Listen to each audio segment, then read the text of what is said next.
Want to go deeper with Lobbing Scorchers? You know, scratch under the surface, get down even dirtier than we already get? Become a YouTube member. Sometimes things just get a little too spicy, a little too weird, and a little too loose for the general public. And you know, the people to see that are YouTube members. We're talking about exclusive bonus videos, the podcast after show, exclusive written content, and little bits and pieces of information before the unwashed masses know about it. As a member, you not only get access to all of this amazing content, you get a badge next to your name and a slew of amazing emotes to use, not only in our live stream chat, but also in our comments section. And yes, we do have an emote for Jesus Ferreira, Ghost Snack, and Paul Rothrock. This is the best way to help keep us independent and keep us building out this crazy YouTube brand that we call Lobbing Scorchers. Hit the join button down below or hit the link in the top of our description if you're on mobile to join the ranks and become a Lobbing Scorchers YouTube member. Good evening, everybody. Welcome into another episode of Lobbing Scorchers Under the Lights.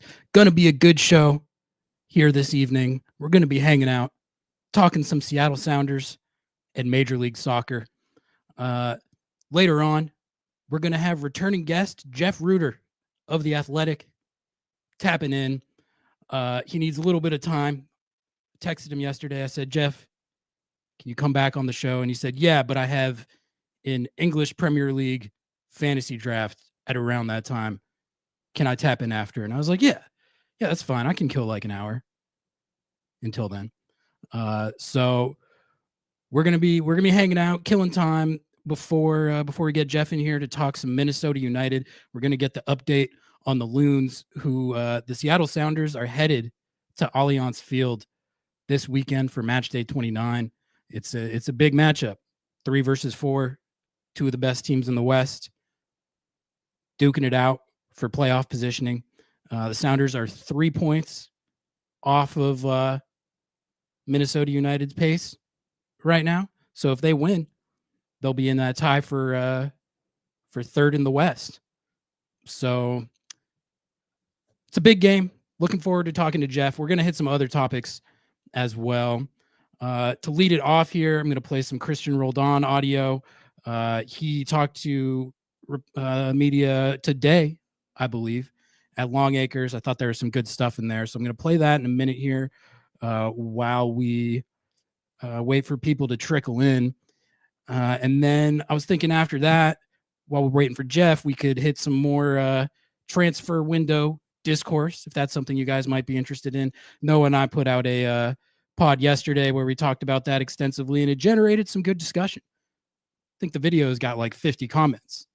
So I was thinking we could talk more about that, see where the people are at with how this window is shaping up with no Ohio and now seemingly no U22 spot to be filled. We can talk about that a little more. Some people kind of disagreed with how we think of it, which is fine. I love that. Always good discussion. So we can do that. And then, as always, I'll let you guys steer the ship a little bit. Whatever questions, topics, agendas, observations, or grievances that you might have, drop them in chat, and we can let that dictate what we talk about as well. So that's pretty much the plan. Thank you all, as always, for tuning in. Before we get into it, please like the video, subscribe to the channel if you haven't. We're on the road to 3K subs. We're not particularly close yet, but we've been seeing some good steady growth towards that goal. So thank you to all our new subs and everyone who tunes in each and every week and makes the show go. LobbingScorchers.com/sauce for the hot sauce. LobbingScorchers.com/archive for your archive kit if you don't have one yet. Both great ways to support the show. And you can always become a YouTube member as well. That is another great way to support the show. Jake, glad you liked the agenda check episode. Hopefully you guys liked that new format. I think that's kind of how we're going to do it from now on for those shows. We were kind of just trying to think of ways to use more broader topics for that shows as opposed to game analysis, where we have our post game live. Nico and I do a lot of game review stuff on kickoff. Under the lights, we're kind of usually previewing the game that's to come. So we were thinking just for the normal episodes, sort of broaden the scope, have more general topics, and kind of basing the whole thing around agenda check seemed like a logical way to do that. And I agree. I thought it was a good episode, and it got the comments section cooking more so than it even usually does. So let's get right into it. I'll check chat here, see if there's anything that we should hit off rip, and then I'm going to play this Christian sound. Kyle says, I don't know if anyone else agrees, but I'm stoked about all these big Western Conference signings. It's so much sweeter to win against the big names, and it seemed like they were all in the Eastern Conference.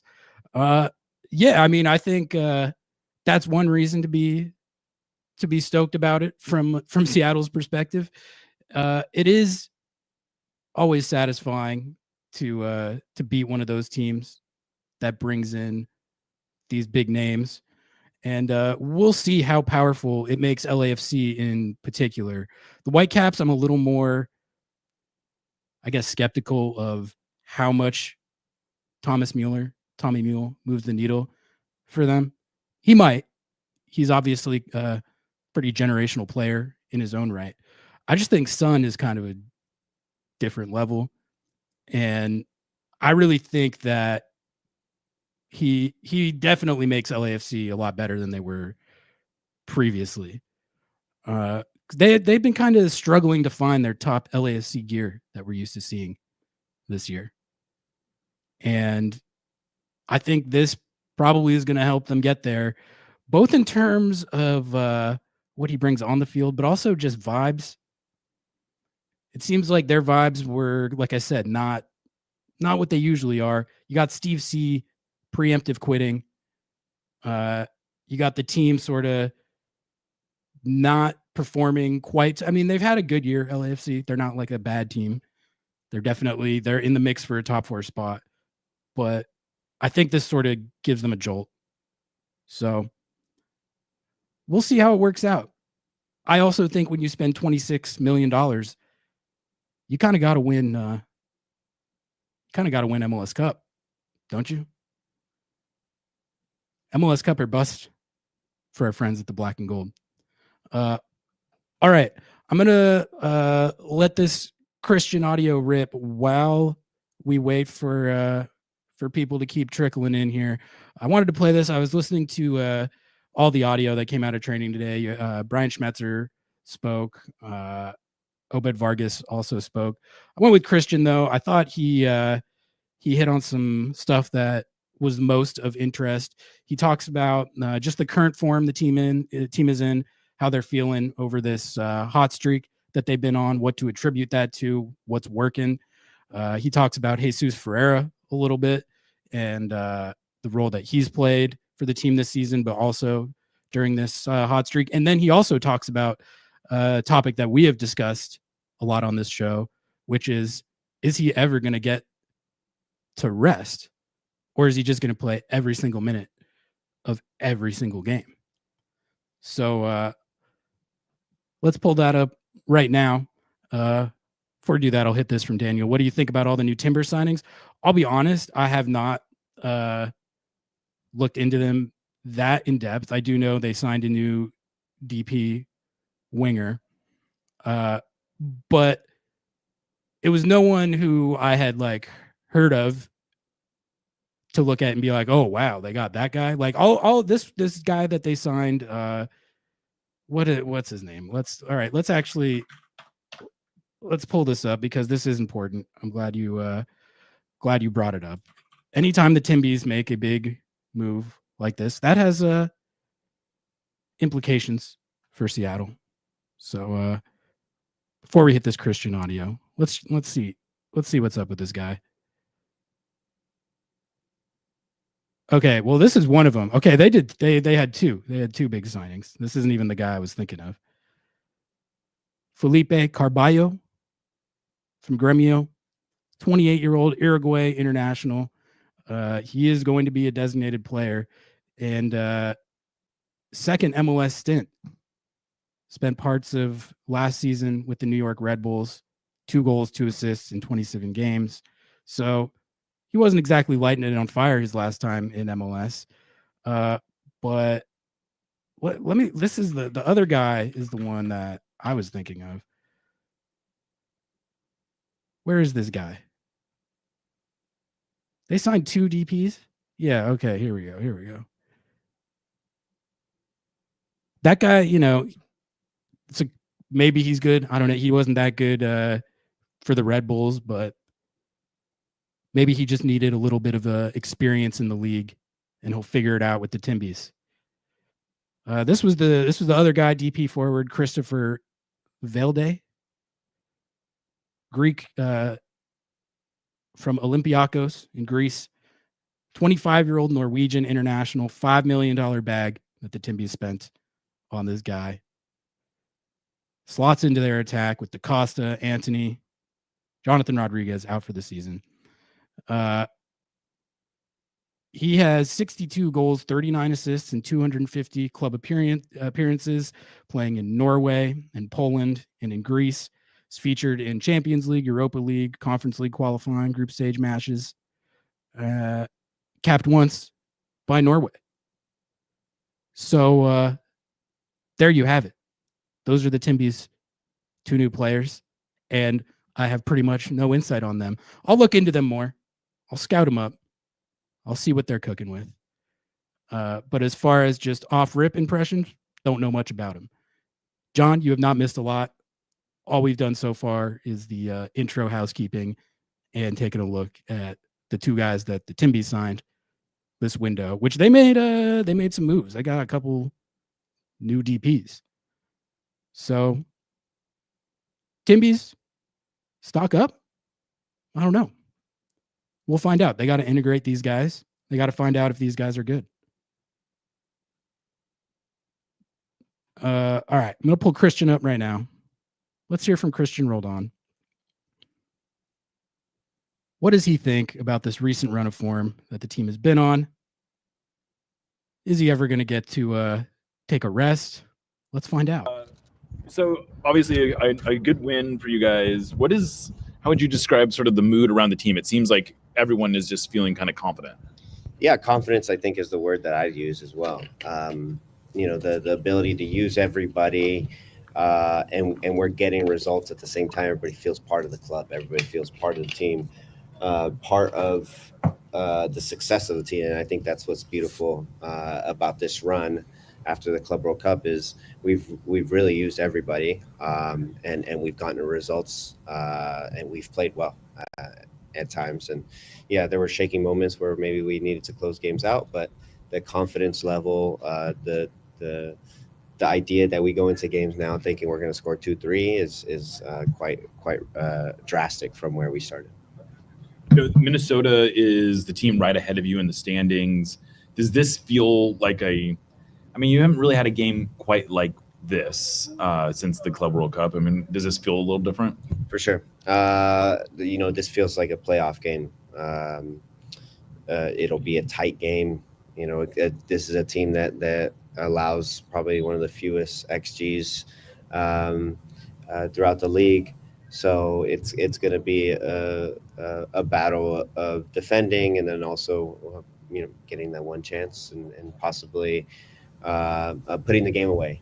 So that's going to be that's what playoff games seem to be like. And so the pressure to be able to do so, get on the road and put on your boots and be able to get a result is going to be really important for us to make some moves in the standings. This team is statistically in like the hottest streak of winning and goals that they probably have been in history. What is it about this offense that has put you guys at this level? We've been a lot more fluid. We've added one more guy into the attack this year with Obed, leaving 3 guys in the back, leaving at times 2 guys. We've put our center backs in an even higher position when we're attacking so that we can counter defend and transition a little bit better. So yeah, a combination of a couple things, but I think that there's belief now. Belief that the ball's going to get there. The quality has gotten better in front of goal. It's a few different variables, but I do feel like our team has that belief that we're going to score, and that is a beautiful thing, because I think that before we didn't quite have that. What's special about what Jesus Ferreira does for your link-up play and possession, and his versatility playing various positions? Yeah, he's a vital player for us. He gets us out of trouble. He supports the attack. He creates numerical advantages, and just another link-up player. I think his passing is probably the best in the league in our team. His ability to process balls, final third, and then also I think what is underestimated about Jesus's game is his ability to press. He gets little nicks on the ball. He relieves us from pressure at times by winning the ball or making the play long. I think he's just a well-rounded player for us, and he's been so important for us to continue to have success. How would you describe the way you're feeling physically?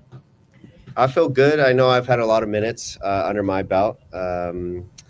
There's times where, maybe I get tired in a game, and, that comes with fatigue and the highs and lows of the season. But I'm in a good spot. I think that, the guys around me do a whole lot of running. I think Yoshida said how honest we are as a team, and, that allows me to be able to do my job a little bit better when everybody is honest and, organized. And so, when I have moments where I feel fatigued or tired, it's about being smart with my running, and organizing the team, using my voice to help myself out, number one, but help the team out by keeping our team compact. But I feel great, and I'm gonna continue saying that. I continue telling Schmetz that because I want to keep playing, and I think that in the end I'll find some time to get some rest after this congestion. Before Leagues Cup, you sort of alluded to this, that there were some abilities with closing out games and maybe some defensive gaps that you guys would have preferred not to have. But it seems since Leagues Cup started, you guys have kind of cleaned up a lot of that. Is that a perception, or is it fair to say there's been sort of a difference? Yeah, I feel like there has been a difference, but I think it comes from playing in meaningful games. I think what our team is so interesting because we get up for these big games. The Cruz Azul game, for example, I think that was a game that kind of changed our trajectory with closing out games, with being better in possession, not losing the ball in tough areas. We really focused in on those things. So when there's a big game, it seems like we elevate our game, and we've been able to kind of sustain that after the Cruz Azul game. So I'm excited for more meaningful games because I think our team can live up to those expectations. But now, how can we continue that? And so we've seen that over the last couple games to be able to sustain that. When you're in this current form, a lot of the narrative right now when it comes to the transfer window is how do you make your team better and add in more talent. But when you guys are playing in this form and you guys are in this moment, does it feel like there's less need for a guy to come in? How do you guys think about that, if you think about that at all? Yeah, I mean, I don't it's not my job, right? Weibel is going to have to be in charge of that. Schmetz is going to be part of that. But what I will say is we have injuries, and when you lose guys for an extended amount of time, it's always nice to have talent because you don't know what's going to happen. But what I also will say is we have I think one of the deepest rosters in the league right now. And when a few wingers go down, we still have, Pedro Paul, Georgie to be able to come in and make an impact. Jesus as the backup 10, right? So we have a deep squad, and so it's hard to say we need players, but I really believe in this squad, and I think that we can once we get healthy and everybody's here, we can be really effective. If anyone Last knows, couple, guys. if anyone knows what a championship team is you. Does it feel like right now you have a championship team? We have that ability to win a championship for sure with this squad, but it's about not saying it; it's about doing it, right? It always comes down to that. In the past, I've felt like, yeah, maybe we've won with not as great of a talented squad, but this team feels different, and so hopefully we can put that to play on the field rather than just saying it. Individually, at your moment, playing some of the best ball that you've played, is there still like a notion of, or a dream of like the European trip, or like the opportunity to go to Europe? And in the same sense, where do you feel like your possibilities are with like the U.S. men's national team? That's kind of a very fluid concept right now. Yeah, I think that number one, I always have dreams and aspirations, and if the right opportunity comes, of course, that would be amazing, right?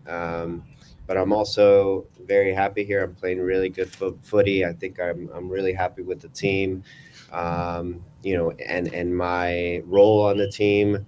But yeah, with the national team for sure, I'd love to be part of the team. I'd love to compete for a spot. But again, I gotta continue to play well. And what helps is when the team does well, most of the time the player does well. So hopefully I can continue in that way, but I still have high expectations and standards for myself. So I'm going to continue to try to get better every day. Thank you. Thanks, guys. Cheers, guys. Good stuff from Brian, coming out of from Christian there on multiple topics, starting with talking about just the confidence and the belief that this team is playing with right now, which I think is something that we can all see during this recent run, especially, and I think Noah and I were talking about this on the last podcast, but as compared to last year, when there was a lengthy portion of the season, as we all remember, more towards the start and the middle of the season, where it was like pulling teeth for this team on offense. And 26 goals in their last 8 games. The team is playing with a ton of confidence. And like he was saying, it's just like the level that they're at in attack right now, the goals feel inevitable. I was thinking about that too, like during the Cholos game, when they were down 1-0 at the half. Didn't it still feel like that the equalizer was inevitable? And to me, like it felt like at least a couple goals were just bound to happen. That's how you know that you're playing attacking footy at a very high level. I also like listening to the guys on the team talk about Jesus Ferreira. And I know honestly, I know they're biased, but like the types of praise that they give him. Like if you remember Jordan Morris talking about it after the Sporting KC game, and then Christian right there just talking about how integral he is and like the build up, connecting play, and just in general as a facilitator. The guys love playing with him. And then also, I think the key point with that is something that I didn't even really think about as much when they made this trade, but it's the two-way presence, it's the work rate, it's the energy, and it's the pressing. I think the thing that this team is doing at an elite level right now that has helped this run of form as much as anything is their press is just smothering people right now. That Galaxy game, they were putting them just under it the whole game as the road team. Really like that game for most of the 90. And then most of Leagues Cup phase 1 as well. I thought the press was fantastic. Jesus Ferreira is one of the leaders of that, I would say. If you watch any of these games, well-rounded skill set, and stuff that kind of underscores his value outside of what he's been doing in attack, which I think, if we're doing pros and cons of Jesus Ferrer's first year in Seattle, I think over the last 6 weeks or so, there have been a lot more pros than cons. But I think you could look at it and say that just the pure stat sheet production, it took longer than we all would have liked to start flowing. And it's also, he has good numbers this year, but not like insane numbers. But it's the totality of it, right? So I think that's what guys on the team appreciate. That's what I appreciate about watching him right now. As much as what he's doing to kind of fuel the offense, which in the Galaxy game, that was the first kind of glimpse in a while that we've got of him running it instead of Rusnak, who's going to be out for a couple more weeks. And it looked fantastic in the LA game. So let's hope he can keep that up. Christian also said he feels great physically and that he wants to keep playing. So, you'd expect him to say that. You wouldn't expect him to say, I'm really gassed. I can't play every single minute of every game. Please, God, give me a rest. But he said he feels good. He said he's going to campaign to keep playing. So I think if there's a concern I have right now, it's just the mileage that's on the double pivot, both he and Obed. How sustainable is it? Can they find plan Bs if necessary, if one of those guys has to rotate or miss time for whatever reason? That does feel a little dicey. I think there's a reason that that Schmetz runs that every single time without fail. And it's working for now. But I think, doesn't it feel like even in the last 2-3 weeks, I think Christian even admitted it right there. You've seen signs of it at times. But it was at least good to hear him say that he's made it to this point in the season, feeling good, ready to take on the stretch run, make a run at Leagues Cup here. And then at the end there also didn't close the door on potentially going to Europe, which that's something that's been talked about in his career and never happened. He made the call that he's good with being a Sounders lifer, which I think that was a phenomenal call. I love that call. There is always you always wonder though, especially watching the Club World Cup this summer, man, you could have put him in La Liga in the Bundesliga this whole time, and he probably would have been one of the best players at that position. I don't know. That's what he showed to me at the Club World Cup. People can laugh at that. The USMNT people who have voiced their anti-Christian agendas might not like that. But that was kind of the beauty of the Club World Cup to me. Watching him play that well against teams like that kind of erased the doubt as to what his level is. And yeah, a lot of people aren't going to like the take from Jake. But he should call up Christian. He should. It's not like they are looking like world beaters right now. Might actually help them out a little bit. The man deserves a call-up.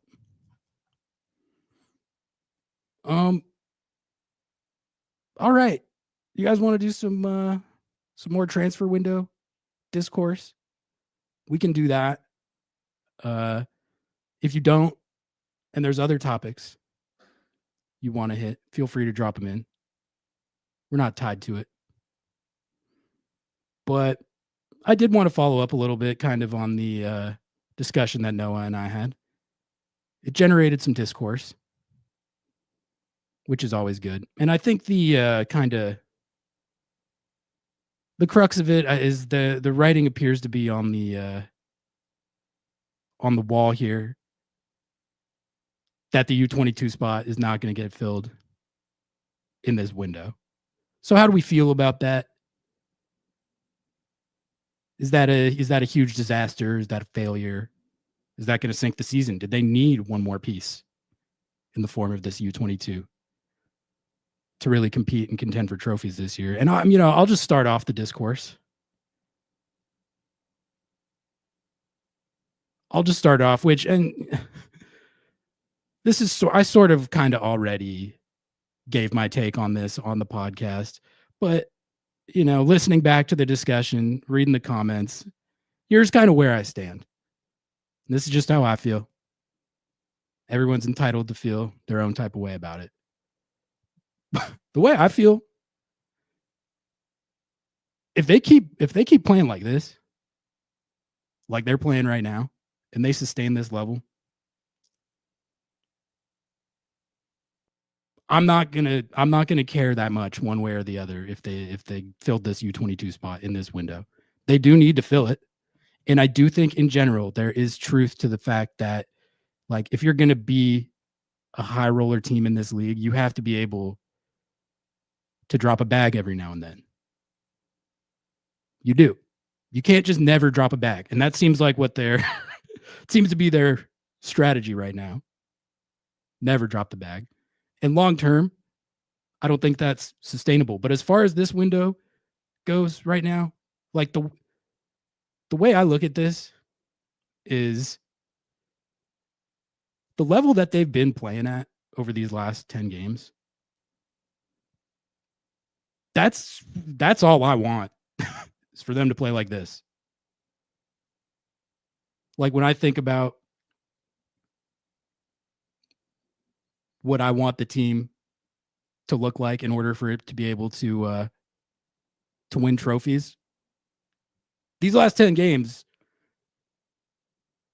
that's pretty much it. My criteria, I think, for success, which I think is something instructive to outline in a situation like this. My criteria for success is, number one, be one of the teams that's relevant and competing for trophies and ultimately winning them. That's the most important thing. And then secondary to that is be fun to watch, score goals, do fun little one-touch intricate combination play stuff like they've been doing. Do that. Score goals a lot, and also sometimes like the ones that De La Vega is scoring. Also do that. And then win games. Win trophies. Those are the things that, for me personally, are my barometers of success. So I think a lot of this, how I feel about it, is going to be determined by how the rest of the season goes. If they finish off this Leagues Cup run and win Leagues Cup, and then make a run at MLS Cup and win that too, or are in the mix for winning it,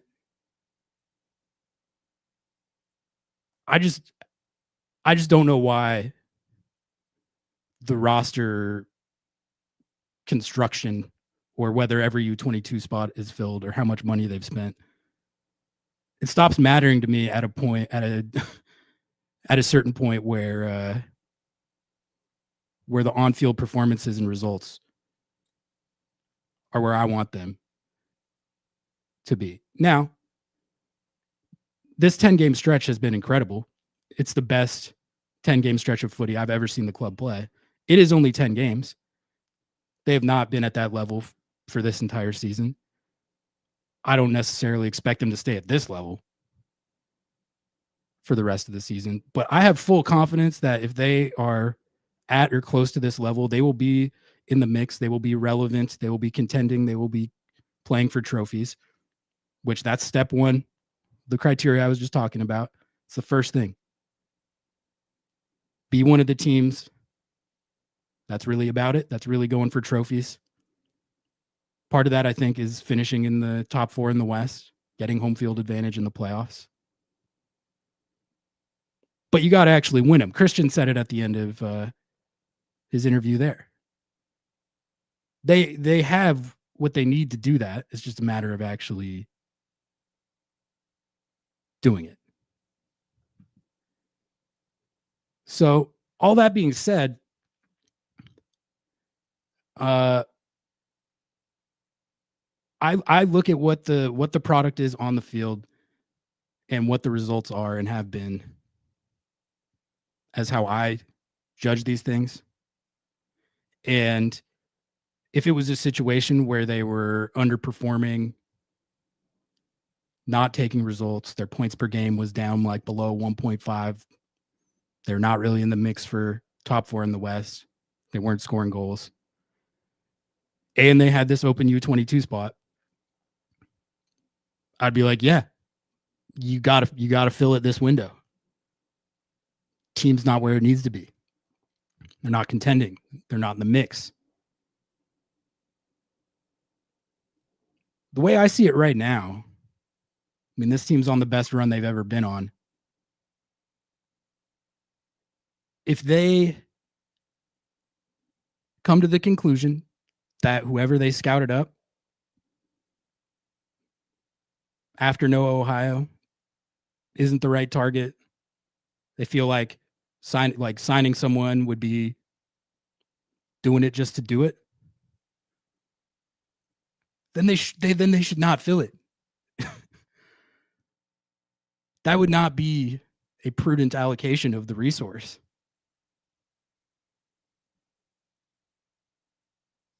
So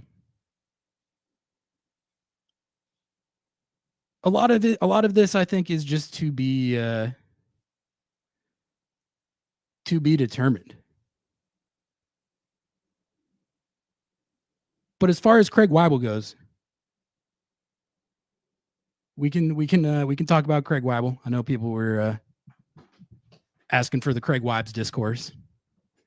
I mean, we went through the track record on the podcast, and I mean, I do think as a starting point, if we're honestly evaluating his record with no agendas or priors, I think you got to give him credit for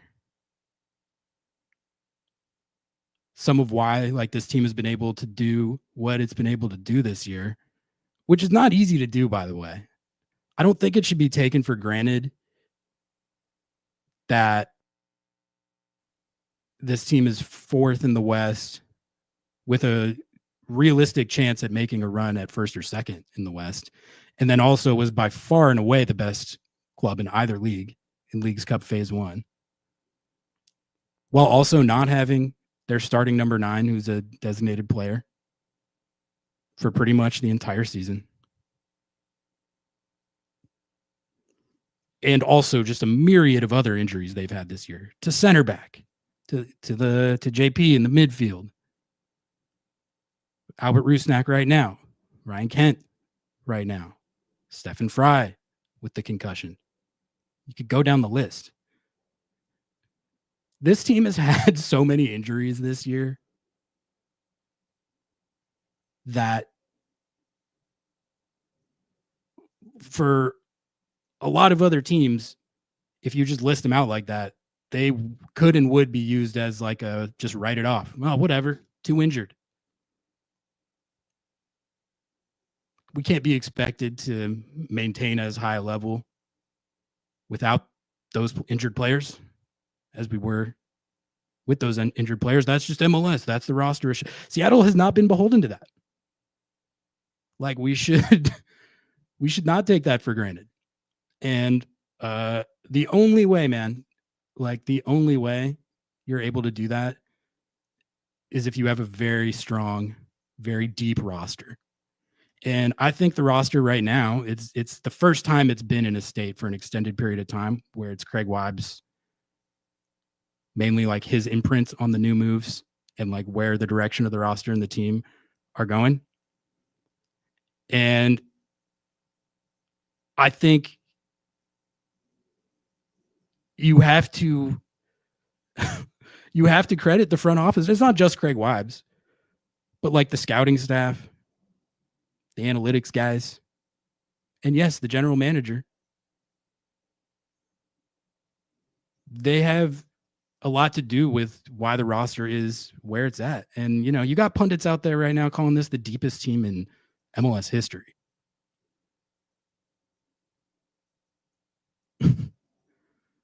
I see Ben's finally bringing back the the Sounder at Heart article from the beginning of the season that see this like it actually, that point that was being made actually looks pretty good right now. That's what's funny about it. Like he might have been cooking, and maybe you did just have. I mean, I'm just saying, like the on-field results have to inform how this stuff is evaluated, and I feel like that part of it is just being ignored in some cases, like derisively bringing up that Sounder at Heart headline. The results on the field right now are bearing that out. They're bearing that out. The team has been devastatingly injured all year, and because of the depth of the roster, not only has it not tanked their season, they're having pretty much as good a season as you could have hoped for, even with I would say in league play, ideally, I would like if a league season is going like how I want it to go, they're at more like 1.8, 1.9 points per game. They're at 1.64. But they've also dropped a lot of points in silly fashion that would have them up there. I think you could argue that their level has been pretty close to that. So that's one thing I think you have to take into account. And then their Leagues Cup form was phenomenal. They're 7-0-3 with like 32 goals in their last 10 games or whatever.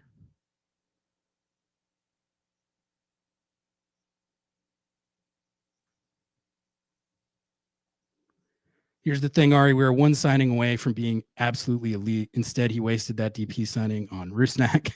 I will concede that Rusnak is performing, but like, come on, we can do better. I don't know about the one signing away premise.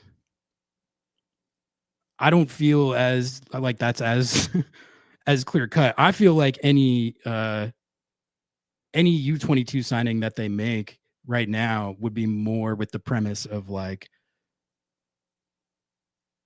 this is with an eye towards a future building block, as opposed to we're bringing this person in to put us over the top right now. I think the team is playing pretty indisputably at an elite level right now, at least over these last 10 games. I don't know what's like, we'll see if they sustain it, but I don't know like what signing that they could bring in that would like meaningfully up the level from what it's been over this last recent run. So, you know, I get like a lot of it's going to be defined by how the rest of the season goes and if they win these trophies or not.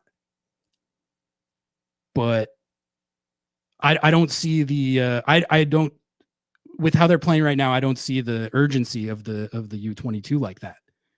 I think that's where you get yourself into trouble sometimes.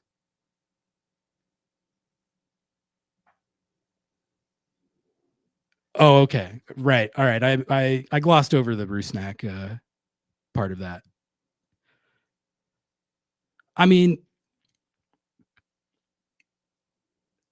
people are we don't need to make it like a brigade thing. Like, people are entitled to feel like Rusnak is this kind of tier below the real top DPs in the league. I just don't agree with that personally. And I think, we at Lobbing Scorchers have made our stance plenty clear on that. But I think that narrative, it's not, that narrative to me does not take into account the actual production that we've seen from the player, and that the level that the offense we've seen get to with him as the focal point. Like, in this theoretical upgrade over Rusnak situation, would this theoretical player have had them score 35 goals over their last 8 games instead of 25? Like, I don't know.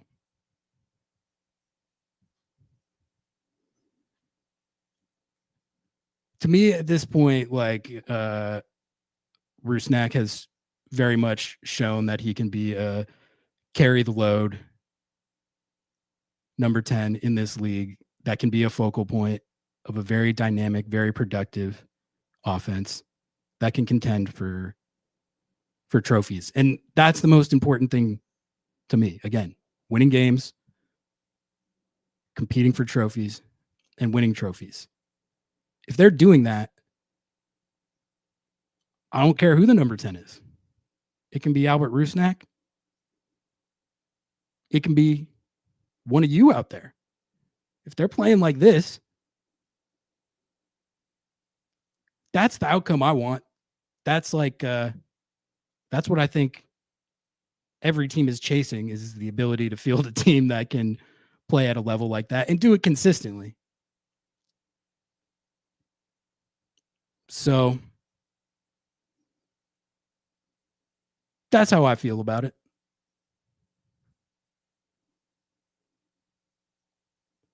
The designated player issue with Seattle is we have an impossible time keeping all 3 on the pitch at the same time. I mean, that is that is facts.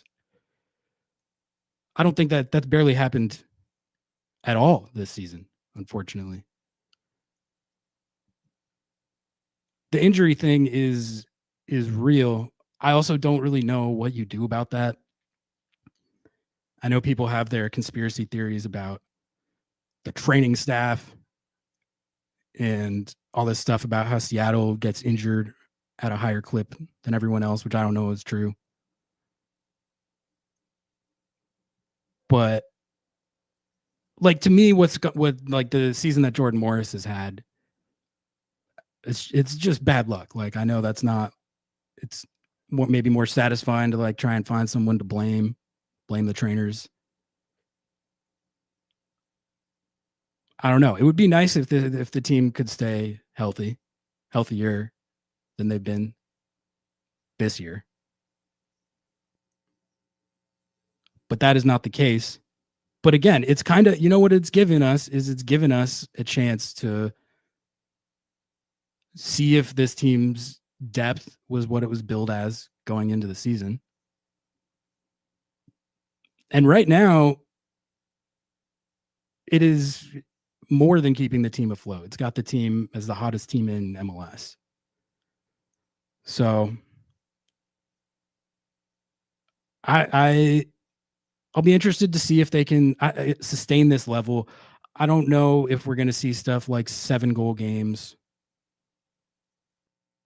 or 4-0 wins on the road versus teams they're not playing the LA Galaxy this weekend, playing one of the better teams in the league. But I think in that way, this game in Minnesota is going to be another good test. It's one of the best teams in the league, so all the goals are going to count. I think we're all on the same page with that. The Loons right now are one of the teams where it counts. The Galaxy obviously are not.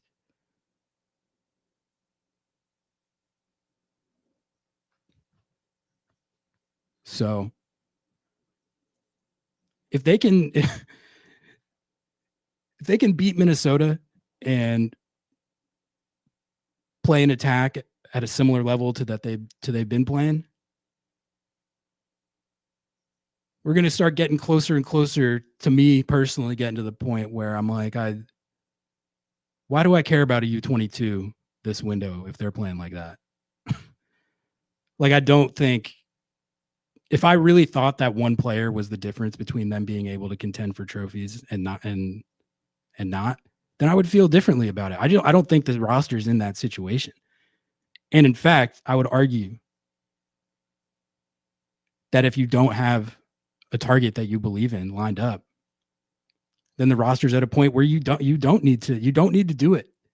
You don't need to do it. Panic signings like that, that's what gets you in trouble and sets you back. Clearly they believed in Noah Ohio. They thought he could be a guy that, as Craig talked about, slotted in and contributed right away. But if they don't have that guy, they had a couple other deals fall through as well. There was like a 19-year-old Serbian guy that Sounder at Heart reported they were looking at heavily. But if none of those guys came through, I would just wait.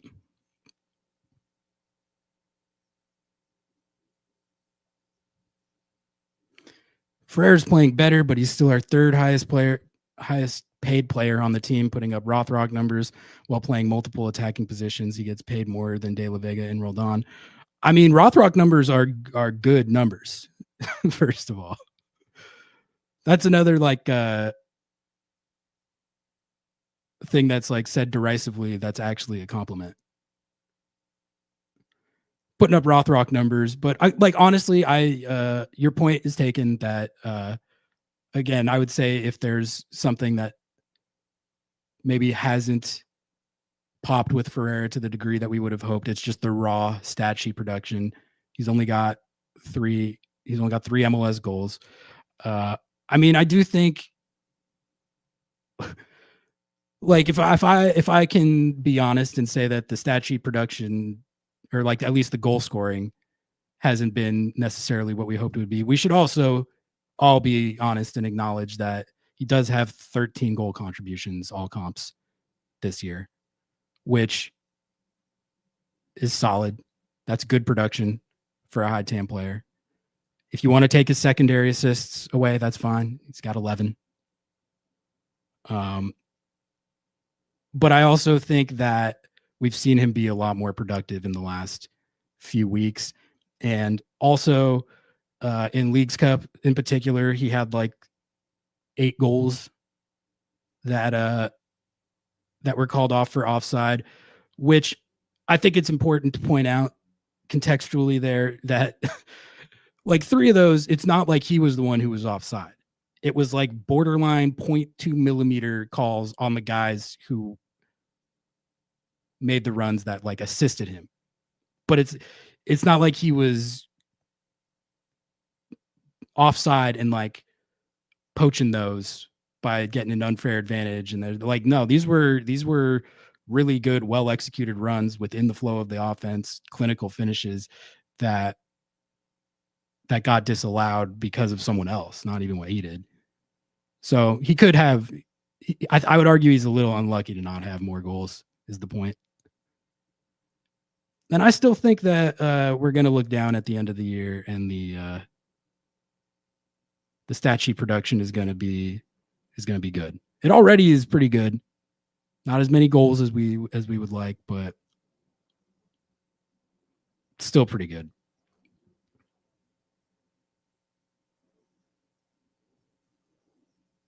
Jeff Rueter of The Athletic, and that's right, should be joining in. He just he texted me a few minutes ago and he said he'll be on shortly. Hell yeah, Jeff. Excited to get into that. Talk some Minnesota United. One of the weirdest teams in the league, in my opinion. They're really good, don't get me wrong. Not weird in like a bad way. Just very very novel tactics, as we talked about last time. And then Jeff is a national writer. So if you guys got questions outside of just Sounder specific stuff, we're going to get into those topics as well.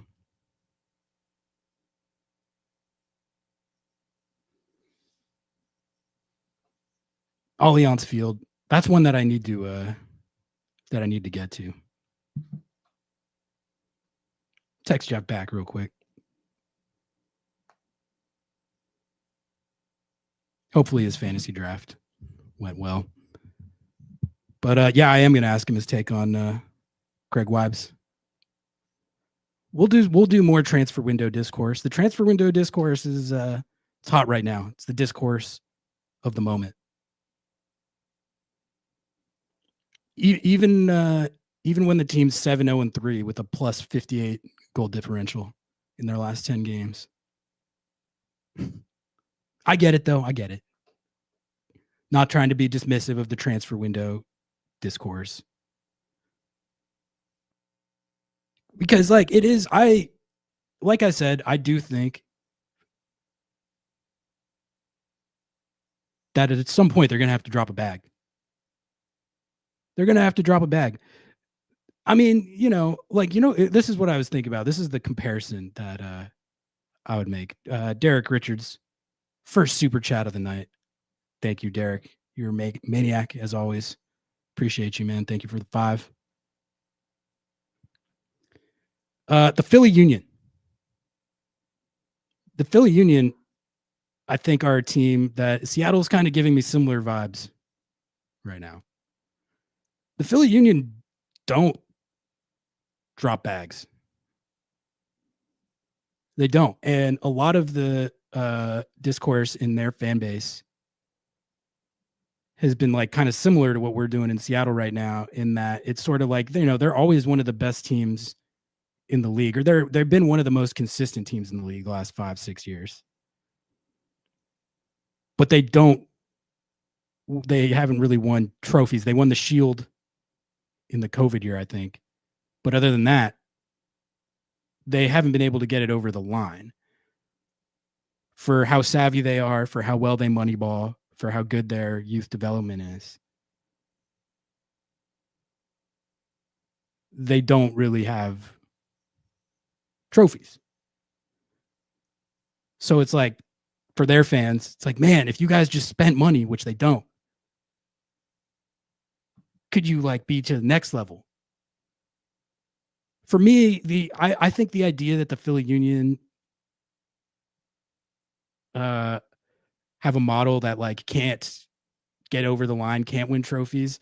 I mean, I was at MLS Cup 2022 when they lost in penalties to LAFC. That Philly Union team was good enough to win MLS Cup. The team they put out there that year was of the caliber that they could have done it. They almost did do it. They were a freaking Gareth Bale, who was a part-time professional golfer at the time, bammed a goal that sent it to penalties right at the end of the game. Otherwise, they would have won that MLS Cup. So it can be done to do what they do and just never spend money, and at least put out a team of the quality that can win a trophy. But I think their fan base, like, it is fair for them to feel like they're overly committed to the money ball, and they don't do like the extra stuff that's truly needed to compete for trophies week in, week out. Is Seattle kind of in danger of falling into that type of identity of a club that is very savvy, has fantastic infrastructure, youth development, but when push comes to shove, they can't win the game or the big games when they matter? That's one of the things we're going to find out through the rest of this season. But I also think the big difference is between Seattle and Philly is the Philly Union. They are committed to their model and their identity and all that, and they've used it to great effect. And they've built a great winning club, but it's fair to point out that they don't have the trophy case to back it up. Seattle does have the trophy case to back up how they do things. That's another thing I find myself thinking sometimes is like, you know, do I wish they would spend a $20 million bag like some of these teams are able to? Yeah. They've also been to 4 MLS Cups, won 2 of them, and are the only team to win the modern incarnation of Champions League. So, I mean, if you do that,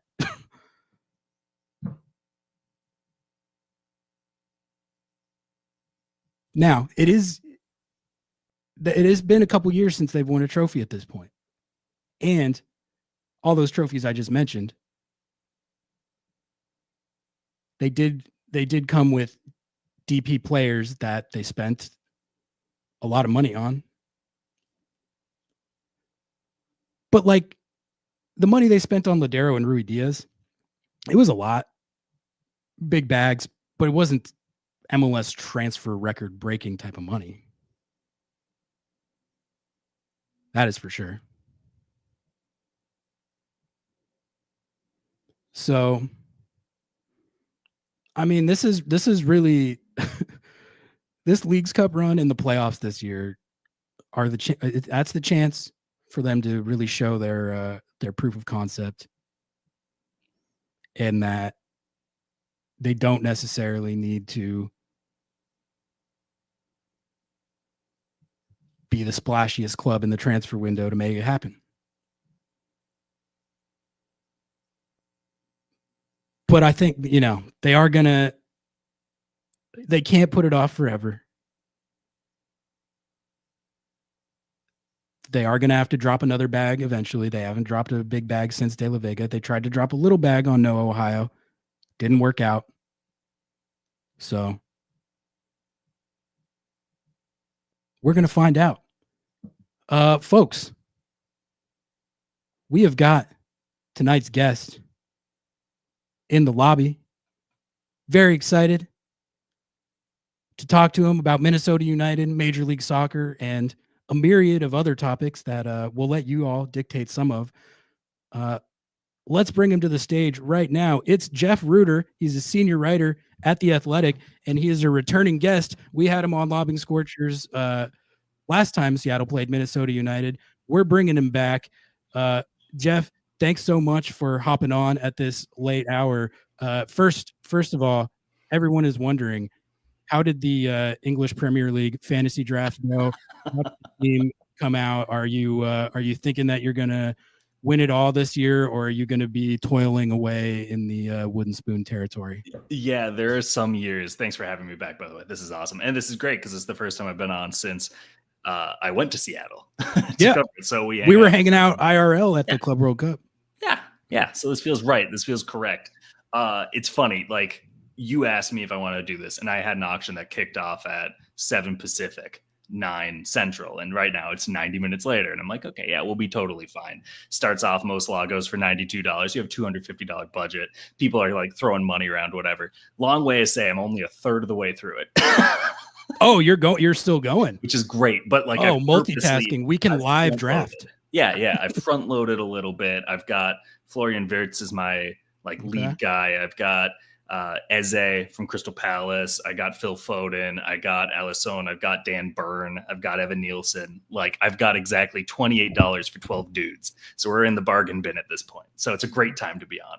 I think that's kind of how an auction, that's kind of how you got to do it. You got to splash big on, like, there's that select group of guys that, are going to be like the needle movers, and then it's like the Seattle Sounders. You got to moneyball it. It's a very MLS model, right? You got to moneyball it. You can't be dropping too big a bag. You got to supplement it. But it sounds like I hadn't heard of a couple of those guys that you didn't drop, but it sounds like you got a potent squad. Yeah, I think so. Phil Foden, that's a good one. That's a good. I got him for 33, and most were going at like playmakers are going for 70 in this league.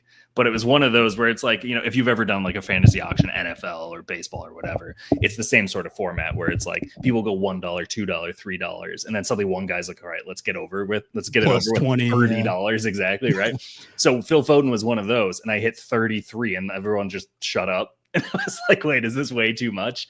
And then Declan Rice went for 51, and I was like, oh, I'm fine, I'm totally. Oh yeah. Yeah. Oh, yeah. So, yeah. It's gonna, that's a stack squad. All right. Yeah, this is good. Good fantasy analysis segment to start it off. Yeah, why not? I've got my Premier League predictions done as well for the website. If you want. Oh, okay. Yeah. Effort, we can do that. But anyway. Well, let's lob some Scorchers. Yeah, let's do it. Excited to talk about some Minnesota United with you for sure. Yeah. Big game, obviously, this weekend. 3 versus 4 playoff positioning on the line, and really I'm excited to see how these two teams stack up compared to the last time they played, which Minnesota United only team to win at Lumen Field this year. That's Seattle's funny enough, their only win ever at Lumen Field too. So yeah, and that to me that was back when Minnesota United, it was still like they were playing well, but it was still sort of an open question. And at least for me, watching them come into Lumen and win that game like that, I came out of that like, okay, this team is probably for real. But we'll talk about Minnesota United in a minute. But I did want to give you a chance, Jeff, to plug you did an Obed Vargas feature, correct? Right. For the was that Club World Cup? I can't quite. That was post Club World Cup. Post Club World. Actually. So All Star. Yeah, okay. Most people went to Austin assuming that they were going to be tracking, is Messi here or not? And I instead sat down with Diego Luna and Obed Vargas, and I had a much better time for it. That's the important content. So yeah, you got to interview Obed at All Star, wrote a feature about him on The Athletic. Why don't you just tell us like what it was like getting to sit down with Obed? What'd you think of him? And also what the story was about and sort of what you were trying to highlight with it as far as kind of telling his story and how he got to where he's at now.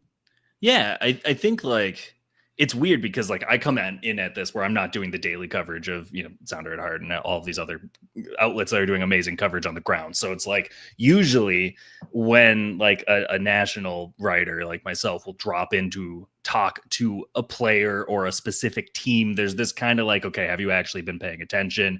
Are you telling the same stories that everyone's already told? So there's like kind of a fear I have about that where it's like, I don't want that. I don't want to go in and, be like crazy. This guy's from Alaska and then he committed to Mexico. How did that happen? Right. Like it's overdone. So like lately I'm just letting them talk like they're soccer players. And it's amazing to see how much more energized they are when they don't feel like, okay, I'm doing this for like same story, broader audience. So I've got this rehearsed, and like, you can see it when you talk to him. First of all, for his age, 19 at the time, like, remarkable interview, great quote, really present, really clearly like actively searching his brain for the answer, really transparent, like admitting like I don't think you would see many professional athletes openly use the phrase people pleaser to describe themselves, right? Like it's such a like showing more of your heart than usually like a professional athlete will. But like I really appreciated that he did say like, and so as a result of that, decisions like US versus Mexico get even more difficult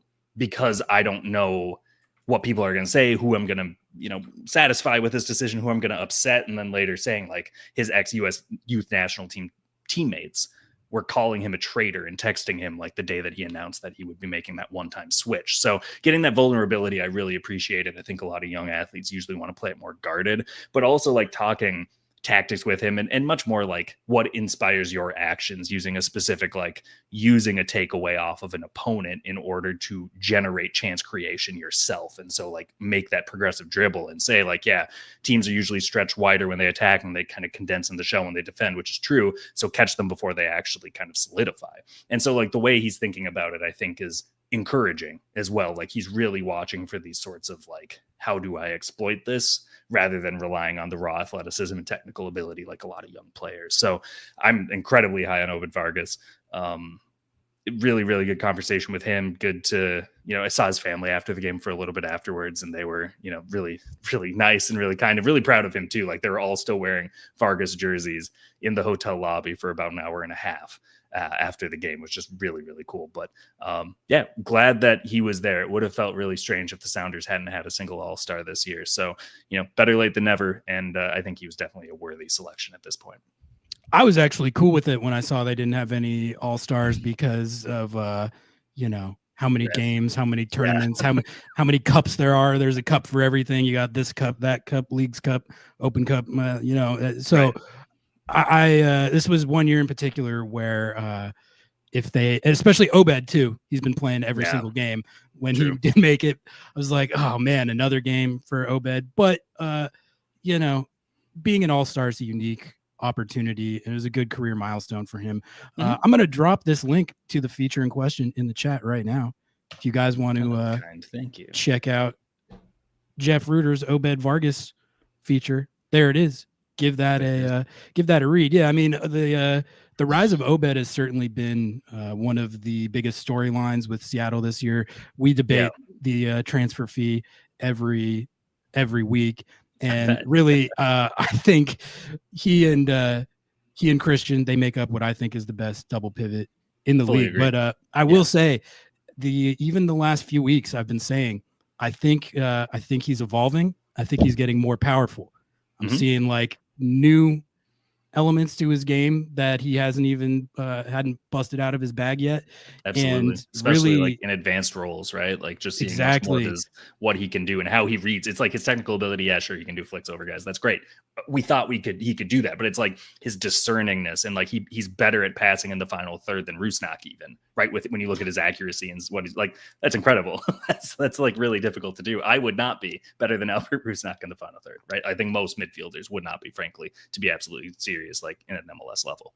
Yeah, no, and like just the stuff he does in possession as well, like the way he can get out of adverse situations, his dribbling, like you said, his I think his game as a facilitator in the attack has just leveled up, and it's kind of scary, honestly. It's just like how good he's gotten. I'm like, wow, this we all know how high the ceiling was and is, but I think it might be even higher than we thought, which is exciting. I'm just curious to do you have a take on what league would be the best for him? We've been saying like Bundesliga, or I like La Liga. That's the one that feels right to me. But like when you watch him play, keep going. But I think you're absolutely right.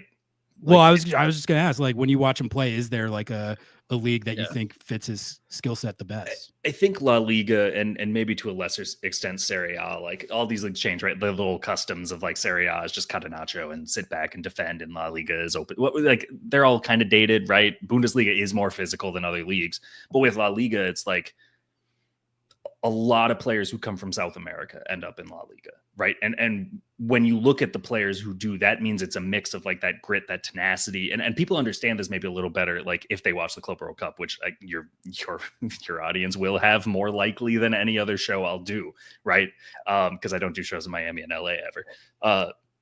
Like it's that mix. It's not just the flair. It's that sort of like you tackle and your instincts to immediately get up and maybe you're, chest first into the guy who tackled you and asking him what he's about. Maybe you're throwing fists. Maybe you're just showing that you're good for it. Right. And I think that there's some of that like continued commitment to just staying active. And obviously this goes out the window if you're an attacker on Barcelona or Real Madrid. But I think by and large, you see a lot of that sort of mentality flourish in La Liga. It's part of why like people like Johnny Cardoso, but maybe don't love him yet, because like he shows that a fair amount when he plays, but not always. There are always kind of some shifts where he looks really nervous and he looks really kind of afraid of the game, especially with the U.S. men's national team. When I talked to Obed, I did ask him like, what leagues would you say you want to play in? And he would like his next step to be outside of the Big Five in Europe. He would like it to be sort of an intermediary. And I feel like he's maybe seeing what, like lessons you'll see where a lot of this U.S. men's national team wants to just be on the biggest club possible, it seems like, right? Regardless if they play or not. And I think he kind of observing the generation where it's like, okay, yeah, but if you go to that club, you're maybe getting 20 minutes a game, right? And then if you're not impressing in those 20 enough to step into the lineup, they're looking at guys who could. So I think that intermediary step to Portugal or the Netherlands makes a lot of sense, where it is a leap in quality from MLS. Like the championship, your mileage may vary, right? Aiden Morris going to Middlesbrough, like you're just seeing a different style of the game, but I don't know if he's necessarily leveled up as much as people hope from Columbus, despite being one of the best midfielders. If you look at his underlying numbers in the championship in his first year, I think I want to see him in kind of more like a true first division. I want to see him come up against like players who are also going for that next step, right? It's kind of like a AA to AAA thing. Not saying MLS is like a AA circuit, but you know what I mean? Where you just kind of look and say like, this is the next step in his evolution. It's not too much of a step where I don't think he could get minutes right away. Cause I think if you're Mexico or if you're just like an Obed Vargas fan now, you want him to continue to play. You don't want to suddenly go from 30 games of regular season plus other competitions playing 80 minutes plus like he's doing now to suddenly dropping down to 20, 25 minutes a week. I think that's a good intermediary step for him. I think that he could start at that level, or if he goes to one of the bigger clubs, not necessarily like a Benfica size or a PSV, but maybe like just below where you're looking at like Ajax and Sporting and Porto, like work into the rotation. And then even below that, when you get to more like the Conference League qualifiers or whatever, he could start on that level right away. So I'm very high on him. I'll be really curious to see the valuation. There haven't been many two-way midfielders who have moved from MLS to Europe, and like Tyler Adams kind of forever like spoiled the well on that one because it was like Red Bull putting money from one pocket to another. So his price was $4 million. Aiden Morris, I think, goes for $4.5 million. So like, I don't know what the Obed Vargas valuation is. Tom Bogert, I'm sure would, but like, I think it would generally be just above Aiden Morris, especially when you consider Obed's got over 100 professional games at a first division level before turning 20 years old. Like that sort of thing is going to really impress a team and give him peace of mind about his ability to acclimate. I think he's worth $10+ million, but I'm biased. I think the Eredivisie is a good shout. I think that's like a good middle ground, like you said, of a high enough level where it'll really like push him and like up his level and up his game, but like probably more of a chance at playing and starting and getting consistent minutes than he might if he tried to go to one of these clubs that the other guys from the golden generation went to. But all right, Jeff, let's talk about some Minnesota United and chat. If you guys got any questions, national writer here, so any questions about MLS as a whole, or see if I'm paying attention of, or not. This is your Seattle time to like find me out. Yeah. Go ahead and drop them in, and we'll, if they're good topics of discussion, we'll hit those. But let's start with give us the update on Minnesota United, and specifically, I'm curious what you think about where things stand as far as like, I'll be honest. I've been a skeptic. I've been a bit of a skeptic. The last time these two teams played, I was doing the research into all the like possession tactics and sort of how novel that is and how kind of unique they are in the scope of MLS in that way. And then also come to find out that they're apparently one of the best teams in the world at set pieces, like not just in MLS, but like anywhere. Right. Or MLS history even, right? Like the scale of it kind of defies like comprehension almost. Yeah. For an MLS team to do this. Yeah. To me, when I was looking at that, I was like, all right, clearly they've got something going and they are taking results and executing at a very high level. But like the question becomes sustainability, and also can you, like when it comes down to it and you're competing for trophies, you're playing in the playoffs, tournament soccer, and the competition level is way higher. Can this type of like thing see you through? Right. And I don't know. I just wasn't sure about it. I wanted to see more. They beat Seattle, and I was like, all right, that's still that is an impressive result, and they're still going pretty well. But that is just one game. Let's see if they can keep it up. I was open to being proven wrong, but it just it felt a little gimmicky to me, and I wasn't sure how I felt about it. But I gotta say, pretty much since then, they've pretty much kept it rolling. And they still have looked like one of the best teams in the league. I mean, they're the thing with the set pieces is just insane. Like every Loons game that you watch, they're gonna get like 1 or 2 goals off this stuff. It's like it never fails. So that's pretty remarkable. And also, it just seems like a team that's very confident in their identity. And they got a coach who knows how to get them to execute that identity at an extremely high level.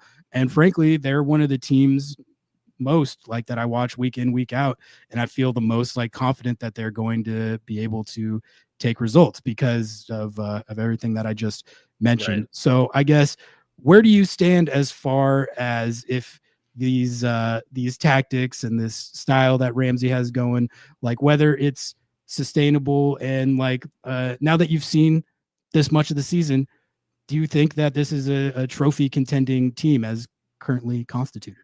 Yeah. I think a lot of really good observation there, just in terms of like, it seems gimmicky. It seems really difficult to, but then there's a certain point where you get the sample size and it's like, well, if 15 opponents continue to like get foiled by throw-ins, maybe the throw-ins are working, right? Yeah. And so what's been interesting is that lately teams are finally figuring out a way to improve their odds. This sounds like overly simplistic. It's just throw as many of your own defenders and midfielders and forwards into the box. So there are more players where it's harder for them to find a target with Michael Boxall's long throws. And it's like, yeah, no kidding. But the reason teams weren't doing that is because usually now, if you're defending a set piece, you want, well, one, if it was a throw-in, for the first 8 weeks, no one was even treating them like they were going to be a set piece, right? It was just a throw-in. And then the next phase of it was, okay, we're going to have an adequate number, but we want to still do what we always want to do when we defend set pieces, which is set up for a counter. So we want to, if you're LAFC, Denny Bouanga is always on that side of the field anyway, right? But you're probably going to have like a string puller.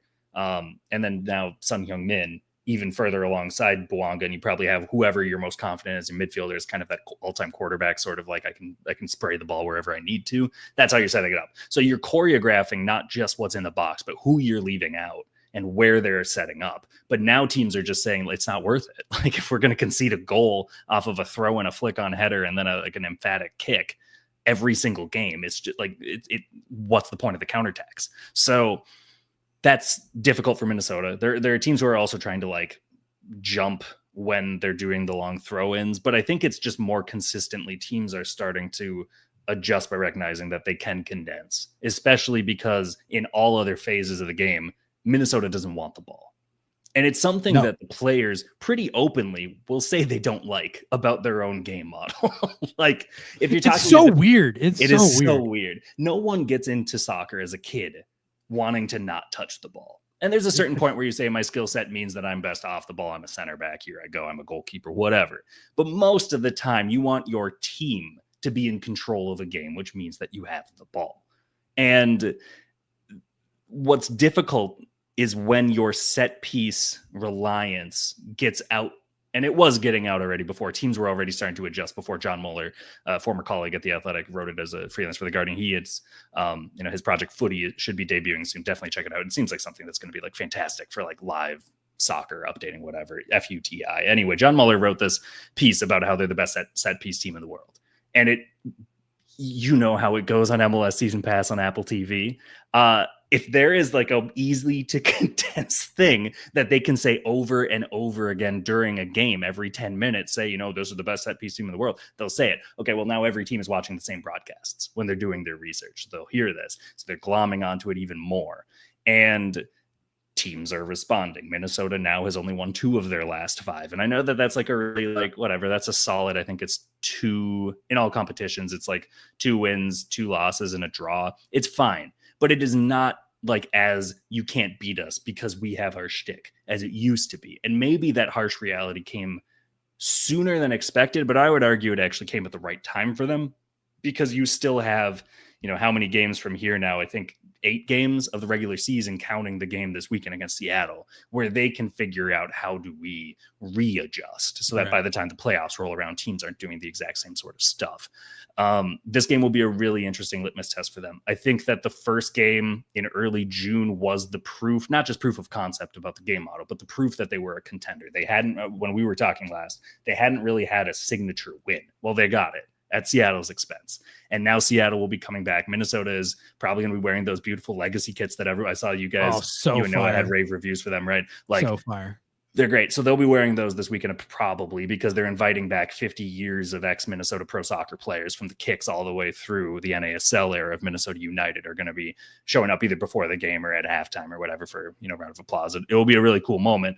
I don't think much of the current team is going to be like impacted. There isn't going to be like an ex-teammate there. Like, if you retire or if you like add Ozzy Alonso to the Ring of Honor? Are you going to have some of his ex-teammates who are still in the locker room a little bit misty about it, right? Whatever the case may be.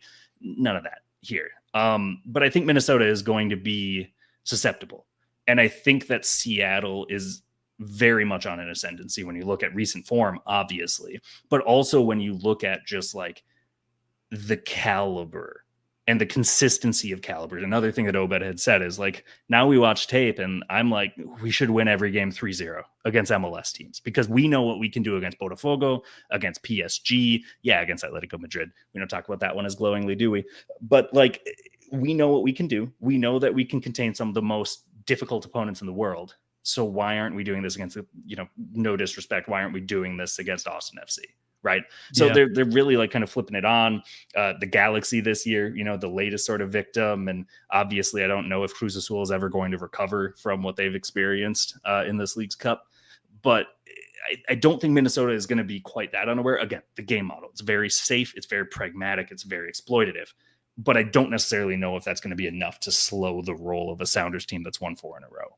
So it's going to be a really good matchup.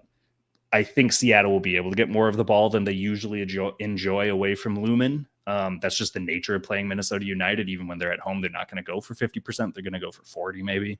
So they should have their looks. They should have their opportunities. I think it's going to probably be the game of the weekend. Just as I'm looking at the MLS slate, it's such a no-brainer. 3 versus 4 in the West. And I think that there's a point to prove for both sides. So looking forward to it. Overall, I think it should be a really, really good game just from like a quality of game perspective. There are usually goals in these matchups too between Minnesota and Seattle. If I remember, there aren't a lot of like 0-0s and 1-0s.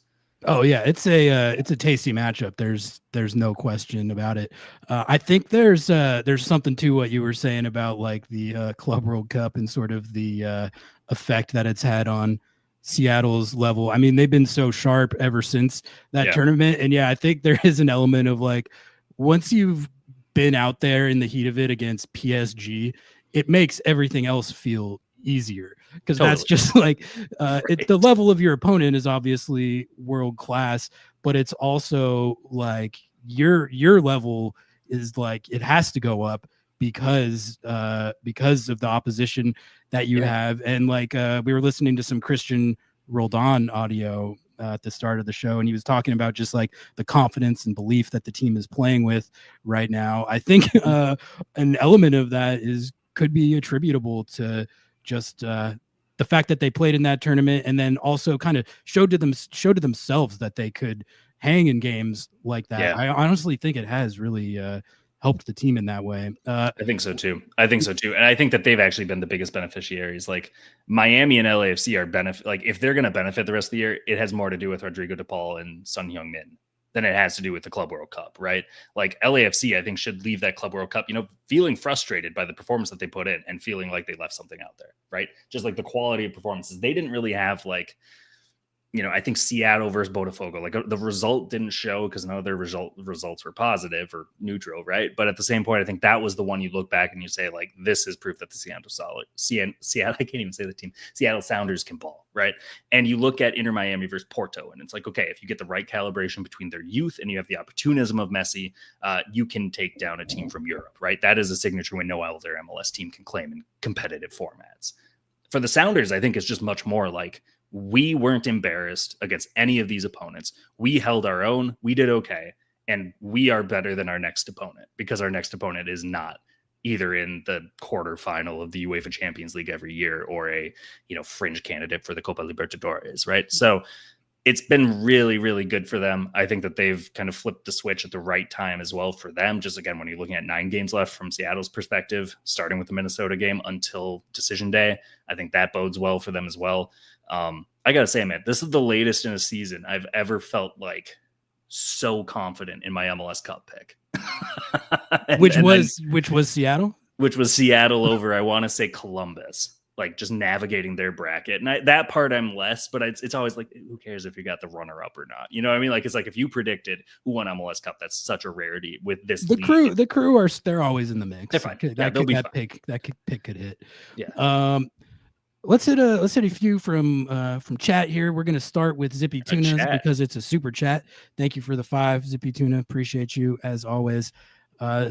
He wants to know, Jeff, does Mini want to play away in the playoffs? Their play style is almost better away from home. If at home and the other teams sit back, that's an issue. I was actually thinking about this exact kind of question when I was looking at the home away splits. Usually in MLS, it's like pretty uniformly the home record is way better than, and then it's sort of just like a scrap to see who can grind their way to I always think of it like you can win between 5 and 8 of your road games. That's like benchmark number one. And then you throw a few draws in there, take care of business at home. You'll at least be chilling as far as making the playoffs. And then you'll have to like build on that to get in the top 4 and stuff. But Minnesota United, their home record is actually worse than their away record. Again, I think this is the 3rd straight year, and which is funny because that goes back to the Adrian Heath era. 6-4-3 at Allianz this year, which is not that good a record.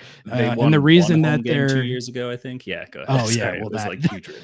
This is better than that. I mean, 6-4-3, but that's not a good home record really for an MLS club that fancies itself a contender like this team does. Right. And the reason that they've been able to still be number 3 in the West, 44 points, is because they're 6-2-5 on the road, which is a fantastic road record for an MLS team. That's about as good as you can hope to do on the road in this league. So they're an elite team on the road, but only 6-4-3 at home. So to Zippy's question, like, is this the style and Eric Ramsey tactics?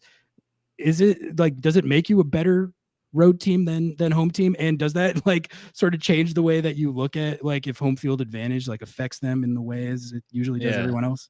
It's interesting. I like the question a lot. It's something I've wondered a lot. And I think last year I actually did write so much, like they will be the first round matchup nobody wants of teams 5 through 8. Right. And that ended up playing out quite well. They swept a 3rd seeded RSL, who granted Chicho Arango decided to check out for the season in early July, forgot how to shoot from there. And then they sold Andres Gomez, but still advanced through there. And I've talked to a couple of guys on the team about this year. And it was just like that experience. It seemed like the spoiler. It was pretty natural for you guys. Like, yeah, the midfield's always been very thin for you guys. You haven't had a good number 6 since Ozzy Alonso. Surely it would be okay. And all of them are like, no, we want to be home. And part of this is like, you want to control your destiny. I think that you have to keep in mind here, the question isn't really just, are they better at home on the road? They're better on the road, so they will do better if they're on the road, right? It's like, okay, fine. But now you are going up against none of this is just trying to throw shade at like any other teams, but you are not going to St. Louis this year. You're not going to Kansas City, right? When you're in October or November at that point, maybe you are in early October, but once you get to the playoffs, you are going to San Diego, Vancouver, Seattle, LA. Those are teams 1, 2, 4, and 5 right now. So if they drop down out of that, that's you're most likely to host. Portland would be the next in, and I don't see Austin and Colorado making that sort of leap. So we'll stop the conversation there.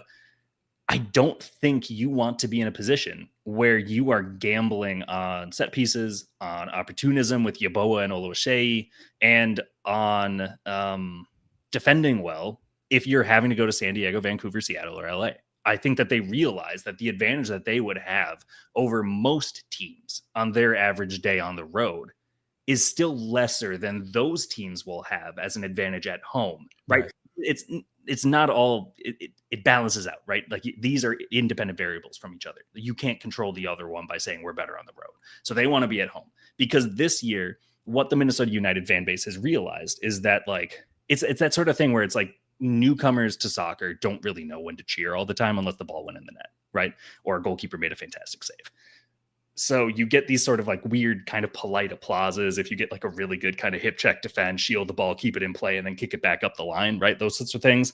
But everyone in that stadium knows a throw in the final third is time to stand up and treat it like a corner kick. And in Minnesota, stand up, wave your scarves. If Dane St. Clair is approaching the midfield line to take a free kick, everyone is standing up. You have this like really unique atmosphere that's been fostered by that style of play.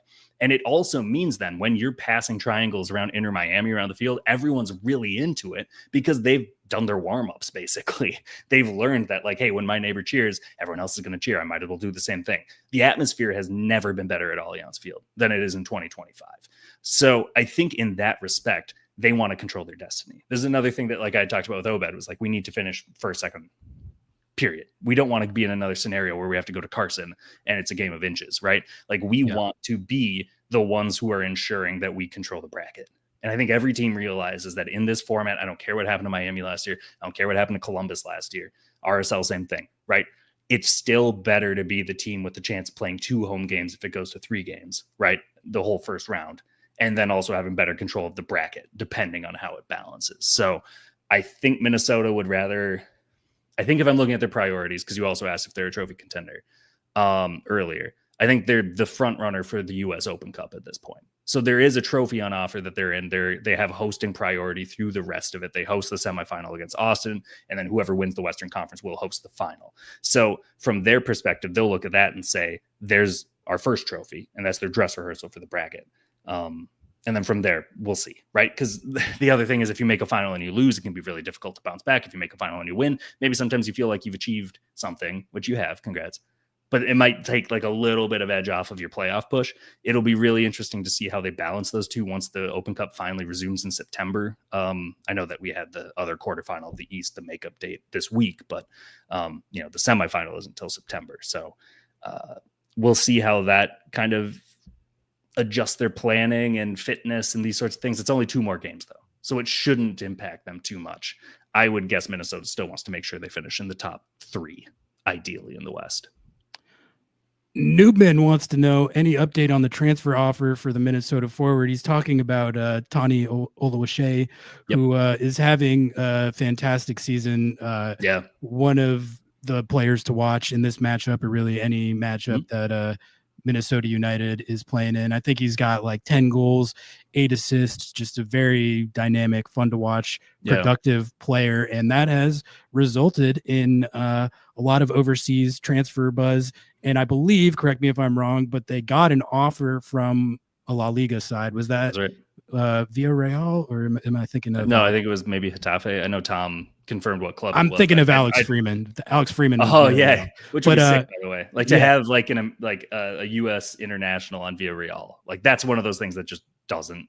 There are like certain clubs, right, where it's like I can't believe that there's like an American player on that club. Right. Yeah. I don't really know how to describe it. It's just like you see it in the kit. It's kind of weird that Johnny Cardoso is going to Atletico Madrid. That's a great example, actually. Right. It's just one of those clubs that doesn't usually interact with North American players, period. Besides Hector Herrera, I guess. As far as Tani goes, he's in a spot that I think a lot of other players right now in MLS are, which is that the World Cup is a very realistic possibility for them, but not a guarantee. And so Obed's kind of the same way, but Obed, when I talked to him, I never got the sense he's thinking about 26, even when I asked him directly, like, does this window moving now matter more than the winter? He's just kind of like, I want the right move because my career isn't over in 26 in so many words. And it's like, yeah, I hope not to. It shouldn't be. There's no reason to think it will be unless something absolutely awful happens. And I'm going to stop talking or else I'm never going to be allowed back in Seattle. As far as Tani goes, Canada has a lot of really good forwards. So he's up in contention. Jonathan David will make the squad. We know that. Yep. Kyle Larin probably is kind of like almost like a legacy pick, which kind of demeaning, but like his performances with Canada for the last 5 years, pretty much since qualifying for 22, have not been of his usual caliber. He's definitely on the wane, but he's probably still a front runner. And then you're getting into Promise David, you're getting into Daniel Jebison. Tani Oluwaseyi needs games. Tani Oluwaseyi needs goals. He needs assists. He has a better chance of getting that probably in Major League Soccer with Minnesota United, not changing his club situation, than if he goes to, as Tom reported, a top half team in La Liga or a team in the championship, where if he hasn't scored in 4 games, here comes Sam Vokes or someone off the bench that you haven't heard of in 7 years, right? Who's suddenly going to be, eating his lunch. And he can't afford that right now. He simply is at too pivotal of a point for his career because the 26 World Cup is so important to Oluwaseyi, where I don't think what it would take is kind of that perfect move, which is it's so rare that the market presents this, where it's both you will play and this is an upgrade over like your caliber. So you will look to be of a higher standard. You're playing at a higher level and you're playing as often as you do now. I don't know if I'm a La Liga team, which I'm a man, I'm a boy, I'm not a club. But like if I was running one, I don't think I would start Tani Oluwaseyi. Like I just think that right now there's just still too much that you would need to see. There's too much he hasn't proven yet in his ability of him versus a certain level of opponent. I'm not taking that gamble yet. So you probably are looking at more speculative clubs. You're looking at clubs that want him for 900 minutes rather than 2,100 like he'll get this year or more. I would be surprised if he'll move this year because I think that he's being very selective. I think Minnesota also doesn't want to replace a striker for a third straight summer. They brought in Timo Pukki and was that 22 or 23? They brought in Kelvin Yeboah last summer. I don't think that they want to go through that song and dance yet again. And that partnership between Yeboah and O'Shea is great. Like they crack jokes in the locker room after games. You know, like when one of them assists the other one, they both celebrate like they both scored it, which is great. Like so rare for a strike tandem to have that. When Anthony Marcano scores another goal from left back, they're both like telling him like stop scoring when neither of us can play left back. Like you're going to take our job, which is like just it's a really good locker room right now where I don't know why you would want to complicate it from Minnesota's perspective. So I would be surprised if Tani leaves, but if he does leave, I'm assuming it's because it's a club that expects to play him. He's 25, so that's honest. That's a little older than I thought that he was. Yeah, it's like Ajimeng, right? Where it's kind of like this is the point of your career where if you're going to make that move and still be seen as upside for the next move or the next contract, even after the next 2 years, 18 months, you got to do it now. So I understand the urgency from that side, but the World Cup is such a weird factor for these transfers. Yeah. If the World Cup was in Qatar again, if it was in Russia, if it was in Brazil, if it was in South Africa, I don't know if it's playing in the back of the minds of these guys, of Diego Luna, who I also spoke with about this. I don't think it's doing as much to their decision-making as it is when it's North America. Yeah. It seems to me like he's got a pretty damn good thing going in Minnesota United. It's just like a perfect fit. He's producing, like you said, like definitely the vibes and culture around the team sound really strong right now. Mm-hmm. And he's definitely a part of that.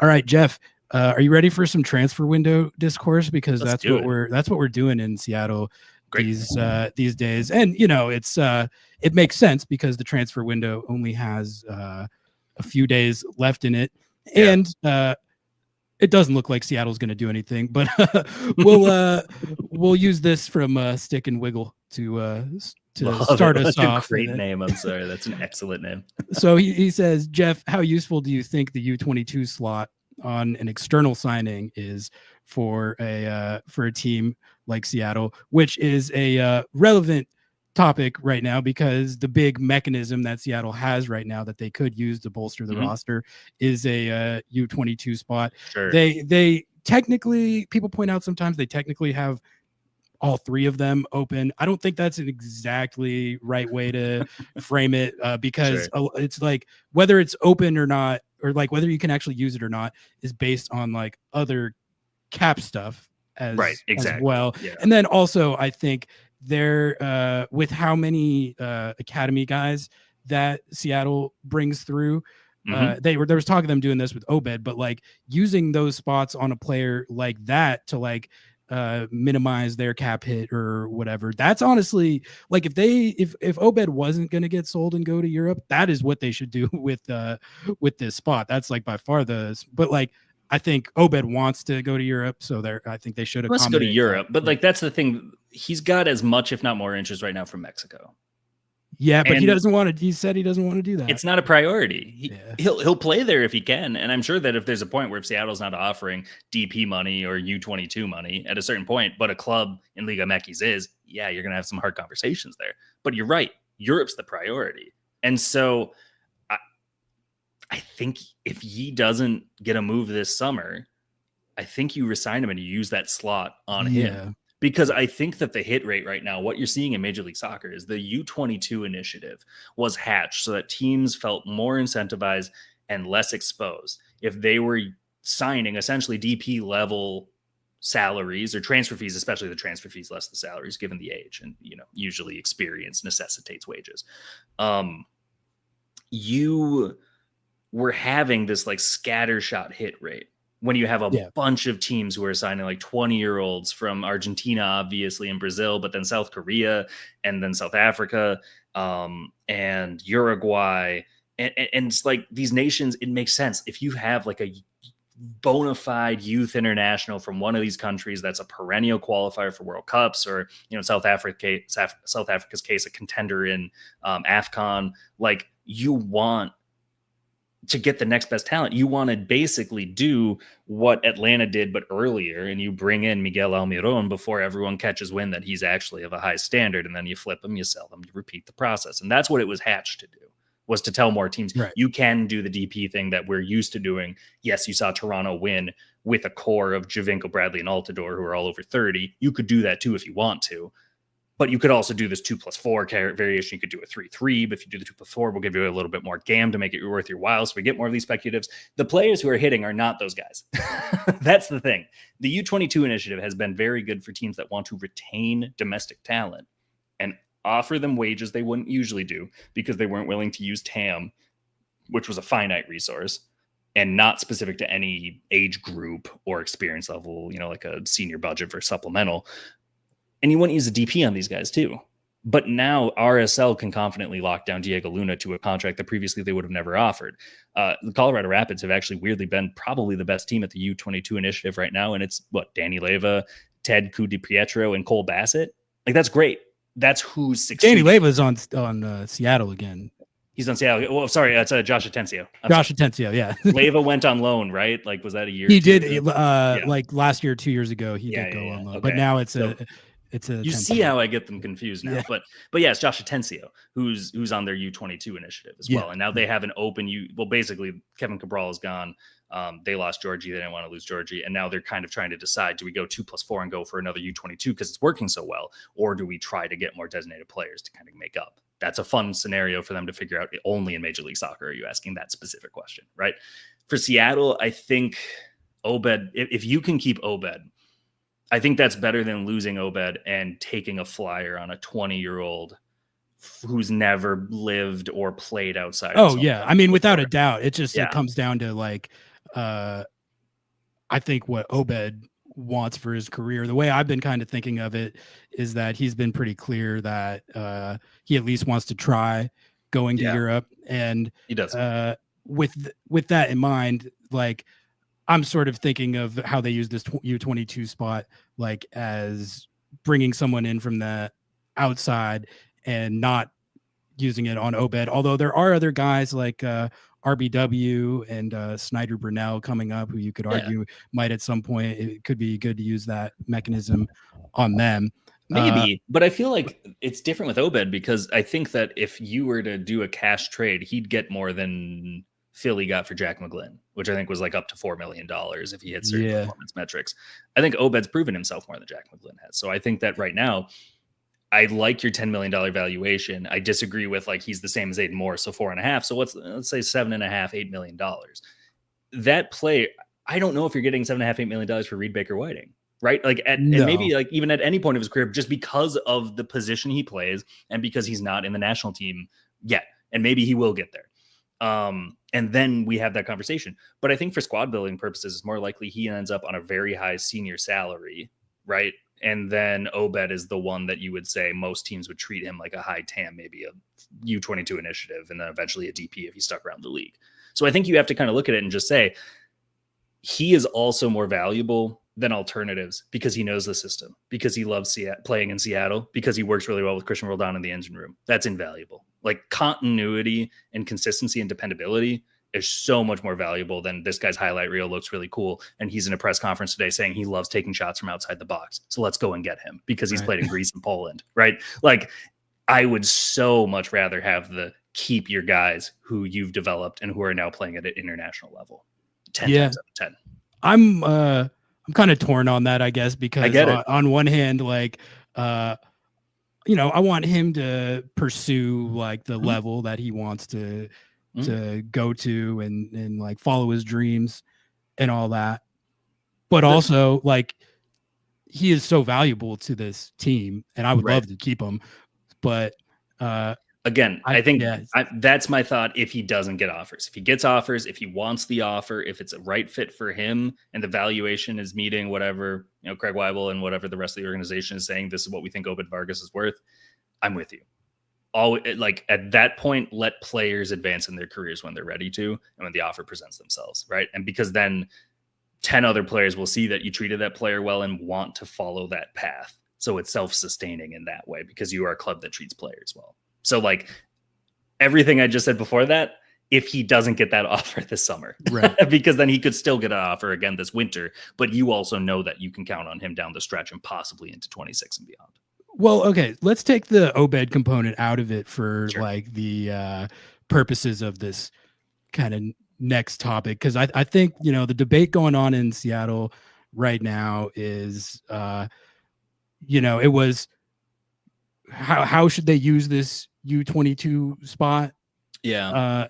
And really, like, you know, with the state of the roster, what do they need? And can you riff for a minute? I can hear you. I just have to grab a water bottle right now, so I can hear you. Oh, okay. Basically, the debate is how they should allocate this U22 spot, and really, like, I think the implications of what it kind of means, what it would say if they go through another transfer window and they don't make a big splashy move, where not even that big splashy move, just drop in some kind of bag. And they were linked to Noah, Ohio, and it looked like that, you know, they threw down an offer. They seemed like they were very confident in this target and that they wanted to bring him on the team, but it didn't end up panning out. There's reports of a couple of other targets that they had that also didn't end up panning out. So it looks like we're getting to the end of another window and they're not going to make a big move. And it kind of like plays into this whole discourse of the last, like, really since they got De La Vega. Well, but like they haven't really been spending like big transfer fees since Pedro De La Vega was the last player that they did that with. So it's kind of it started some like, are they broke discourse? Are they as ambitious as they they used to be? And like, is this like not filling this U22 spot? Is that like a commentary on that? Is that an indictment on all that? And honestly, you know, I get it from the standpoint of like,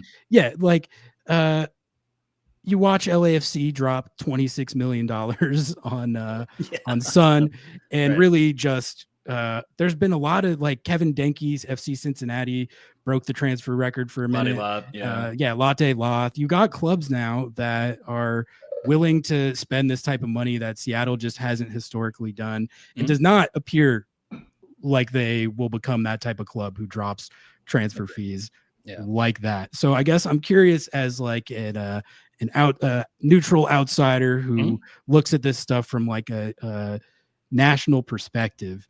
When you look at Seattle's roster, and then also, I guess, just kind of their approach to these things, do you think their aversion to spending money, does that strike you as like a commentary on their ambition compared to what it used to be? Or do you fall more on the end of like the ends justify the means? Because that's kind of, I was sort of talking about this at the top of the show, but like the way I kind of put it is like, when they're playing like this, like they're playing right now, like since the Club World Cup, 7-0-3, but not just like the 10 games unbeaten, but really just how dominant, the manner, like how dominant they've been, how fun to watch they've been, how many goals they're scoring, just the all around vibes as around the on-field product over this last stretch of games has been fantastic.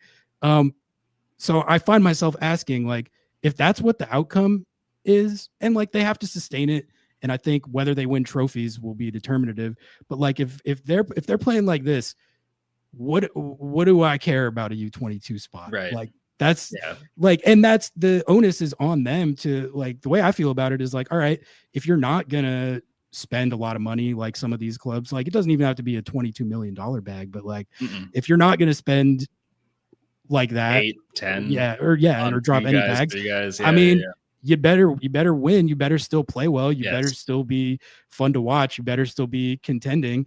Right now, that is what they're doing, but they're also in a situation where a lot of the there's been a lot of national media that are calling this the deepest roster in MLS history. Like that stuff. I think I wrote that this preseason too.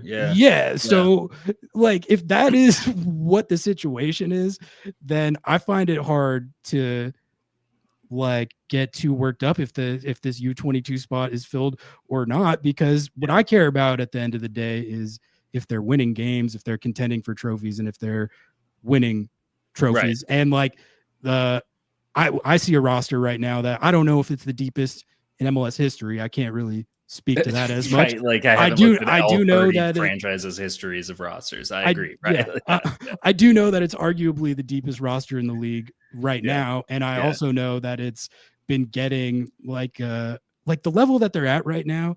To me, that's like what you're always chasing. That's what you want, like, is to be able to like play at that level, be that aesthetically pleasing, be this fun to watch. Yes. And if you can get there, then you got there. And I also think too, when you have depth like this, it gives you more leeway to be able to be like, all right, no, Ohio said no to us. We didn't get our other targets. We don't need to necessarily like panic sign someone and get like a target or a player that we aren't really fully convicted in. That's something that I wouldn't want them to do. So like, how do you I think when you look at, that's a perfect entry point, because I think that when you look at the balance, there's a couple of things. I think 22 was obviously an inflection point, right?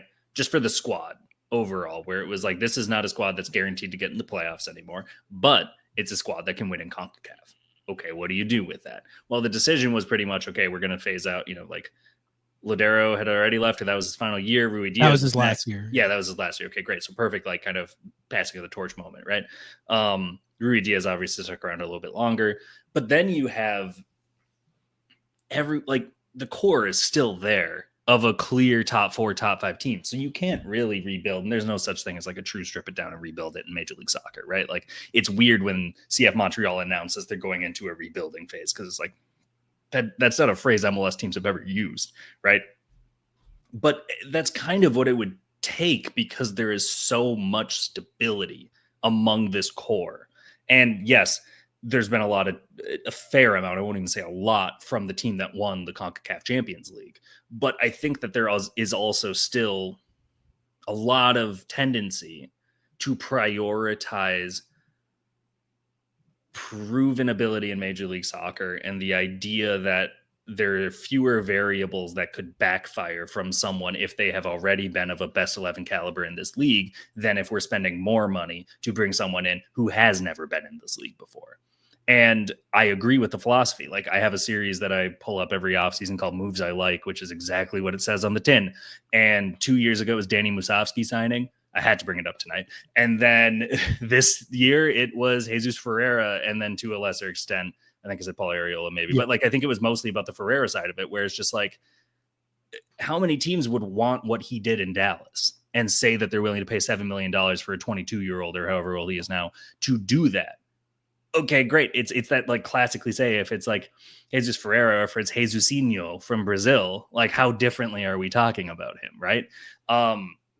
It's that same kind of thing when you look across the squad. Is just, I get the frustration, but it's sustainable. And part of it is you don't want too many variables that are going to unsettle what you've already built.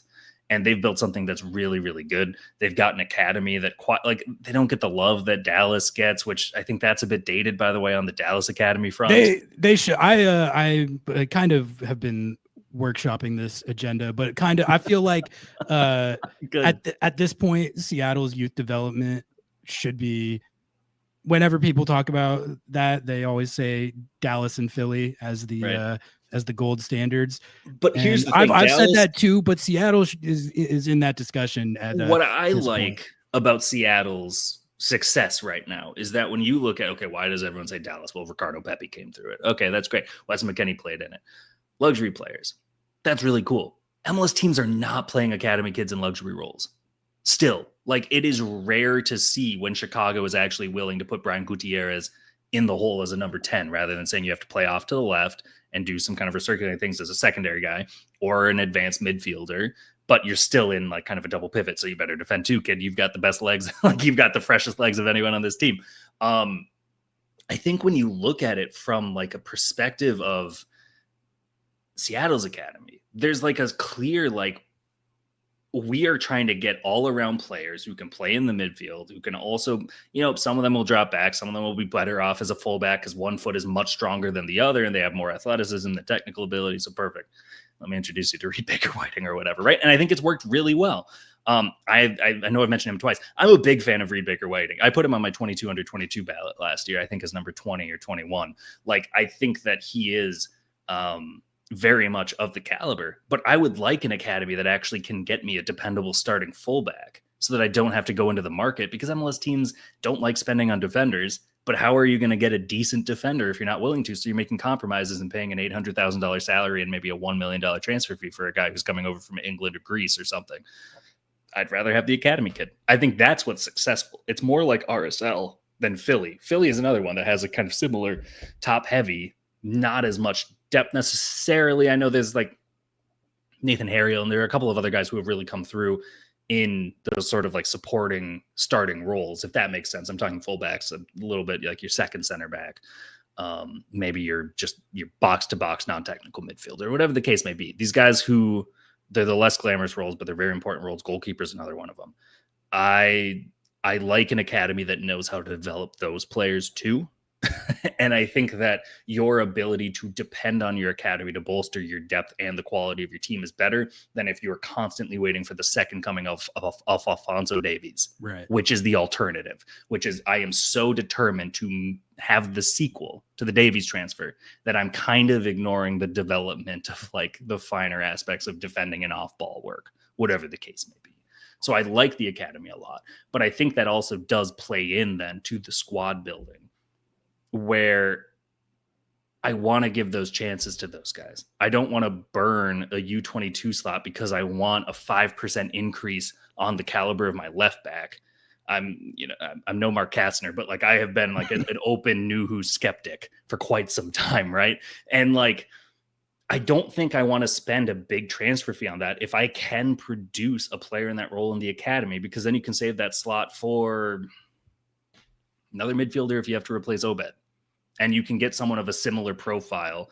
Or if you want to have Christian doing more advanced work again, I don't know why you would do this, but 6 months ago, if you weren't confident he would be a good successor to Joao Pedro as like the true number 6, then you could use the U22 to maybe get like a prospect who could come into that and he can start right away and it'll advance his career moving forward. I like the way they operate. I like the savviness of it. And I like the trust that's implied about their academy and their ability to scout from within Major League Soccer, if not their own hierarchy, to not just buy really expensive lottery tickets because you saw that the highest kickback is, a better payout than kind of the sure thing that you already have, which is $5 in your hand or whatever. Yeah. I mean, yeah,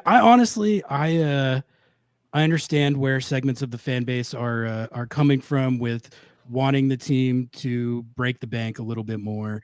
Mm-hmm. And, big splashy acquisitions, transfer fees, that stuff is fun. And it totally is stuff that they've done at different points. I mean, Clint Dempsey was one of the bigger acquisitions, transfers of that era. Ladero and Rui Diaz, not cheap players.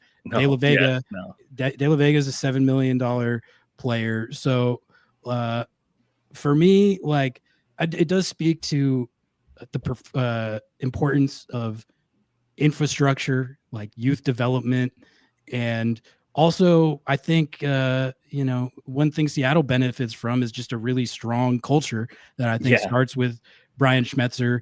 But that's something that allows you to do stuff like you don't need to go sign a winger from overseas if you can develop Paul Rothrock into a player who gives you that exact same production.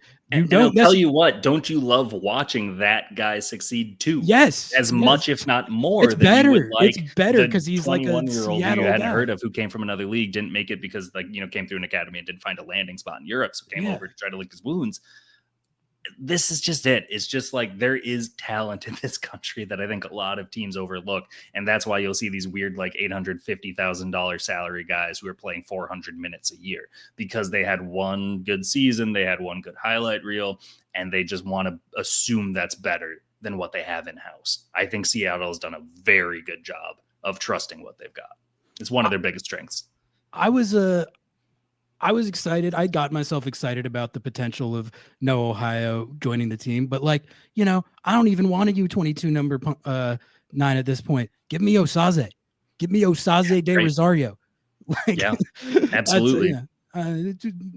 slightly tongue in Fun to cheek, watch. but honestly, like, No, but like honestly, it's just like if you just need a spark off the bench for 20 minutes, right? Like, yeah, why are you using real resource? I know then that the kickback is okay, but they're not using it anywhere. But they have the freedom to do it whenever they need to. yeah. If you and- talk to any sporting director in Major League Soccer, if they don't have the current best roster by their own definition, Major League Soccer, and 90% of the time or more, they will admit they don't. If they don't, they will openly, quickly tell you, we have this many guys out of contract this year. We have this many guys on loan. We have this many guys that are on it that like we've loaned away and are, going to be moving on from. They love to show you the flexibility in coming windows so that you can kind of signal to teams like we're a credible buyer or whatever the case may be, or to signal the fans as well. Like, don't worry, it'll get better. We can maneuver. You get into an LA Galaxy situation like this last offseason where you've overplayed your hand and now you have to kind of work it back for the next year.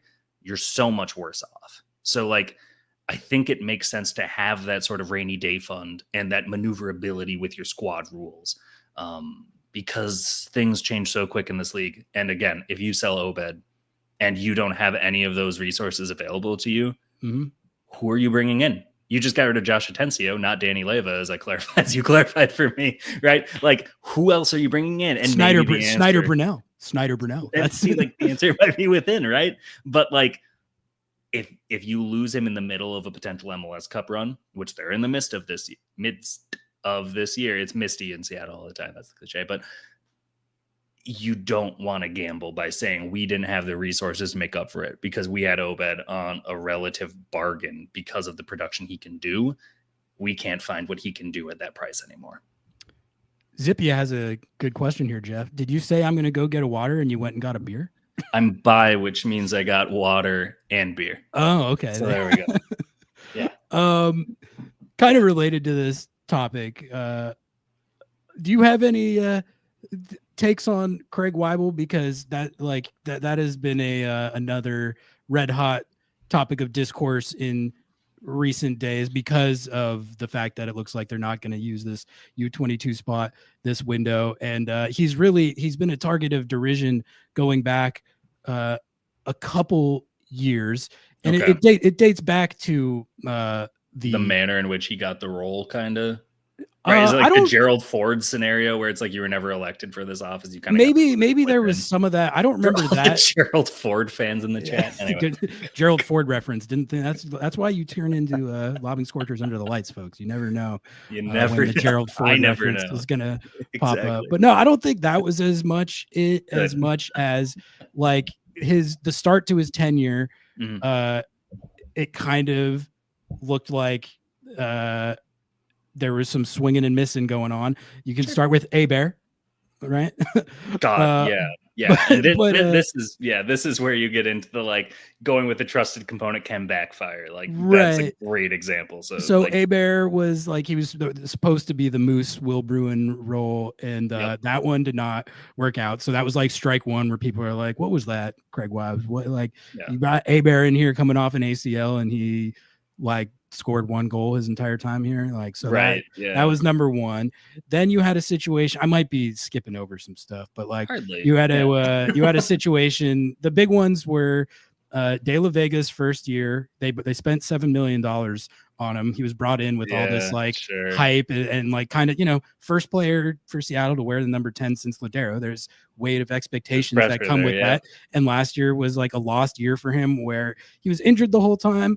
Yes, but also I think people, and like the cameos he did make didn't look all that great, and so people were very quick to be like, "Oh, see, like it doesn't even matter. Like he was not like good anyway." And this is all with like kind of starting from the premise of like Craig Wives is terrible. So like which you've already showed your hand, right? Like by that point, I see. But like so De La Vega's first year being a bust kind of played into that. And then like honestly, to be fair, like the De La Vega thing going into this year was an open question. Then you also had his backup striker signing after Hebert, Danny Musovski, who going into this year, but like last year he was injured and only had like 1 goal, 1 assist.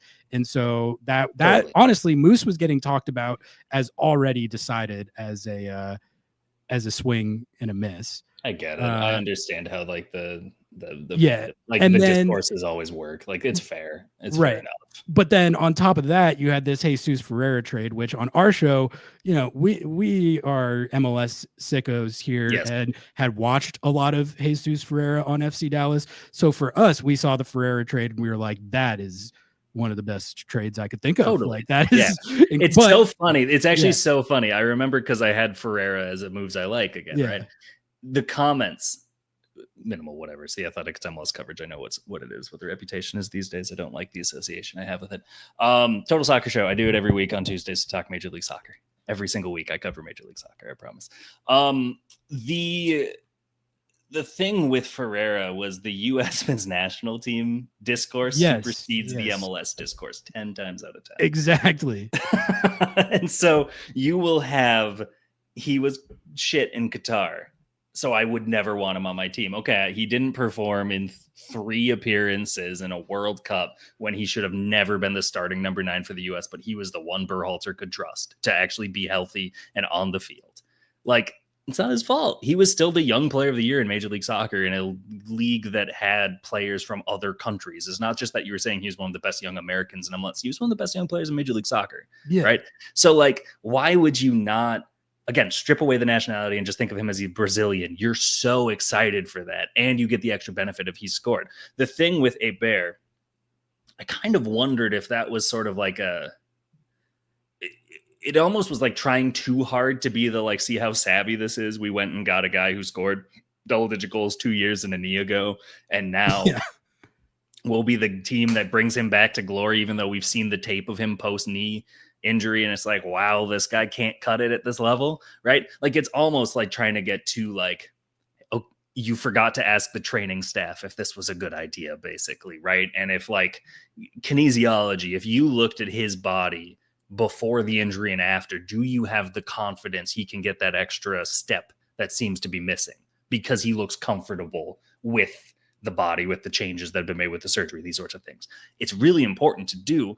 It didn't seem like they did that. That was the fatal flaw there, right? Musovski, like, he had some familiarity, Weibel. And I think that there was more like, look, I know it's a little less interesting than signing a guy who won MLS Cup once, but at the same point, like, come on, like, I trust him. I know what he can do. He's going to be very cheap, and I can depend on him off the bench. I'm only looking for the Will Bruner. I'm looking for 20, 30 minutes, right? He's perfect for that. And like, I look at it, like, my colleague Michael Cox had branded it the plan B striker. I think is such a perfect way to do it, because you're just like, well, this isn't working. And so let's just go for the trusted hand who's doing a little bit of a simpler game usually. And that's not a criticism. That's just more of a, you've refined it where you know exactly what you're going to get when he steps on the field. I think it's more robust than that. I think he's proven that this year, that he's actually found that level. But when you were looking at where he was taking his shots from in the 4 years before he signed with Seattle, perfect number 9 stuff. His movement is great. He just has a knack for getting to the penalty spot, basically. And that, like, essentially, that's the perfect place to kick a ball, right? That's why they put it there, basically, while also giving the goalkeeper a chance. The perfect place is right in front of the net. I know. It's 1 yard away, and Kai Kamara still missed it once. But I think you can confidently project that you can get play to move to enough of an extent where you will create that space and have an availability to pass that ball to him every single game. And so if he can score that, what are we talking about here? Right. And that's why I think, like, with Weibel, it's like, this seems a little bit more like instructions that are coming kind of top down, kind of like, this is what we're willing to spend this year. What can you make with it? And that's fine. I still think that he's incredible. I know for a fact he's incredibly respected in Major League Soccer. I think that a lot of his peers at other clubs really do respect him, and they don't talk about him in a way like, because we know we can get a really good trade off of him. You know what I mean? Like, there's some where they're just like, really nice guy, and if I buy him the right bottle of wine, his starting left back is mine or whatever, right? It's fair. He understands the league. That's really all you can ask for. I personally, I still have a lot of Craig Weibel stock just for him as a decision maker. I think that he's still very, very good for it. Yeah, like I was on our last podcast, I was kind of trying to go through all the recent moves and sort of grade them out based on how they're looking now, because this year we've gotten a better idea of it. And so yeah, I mean, you had at least recently De La Vega, Musovski, and then the Ferreira trade, and then there's the Ryan Kent transfer as well.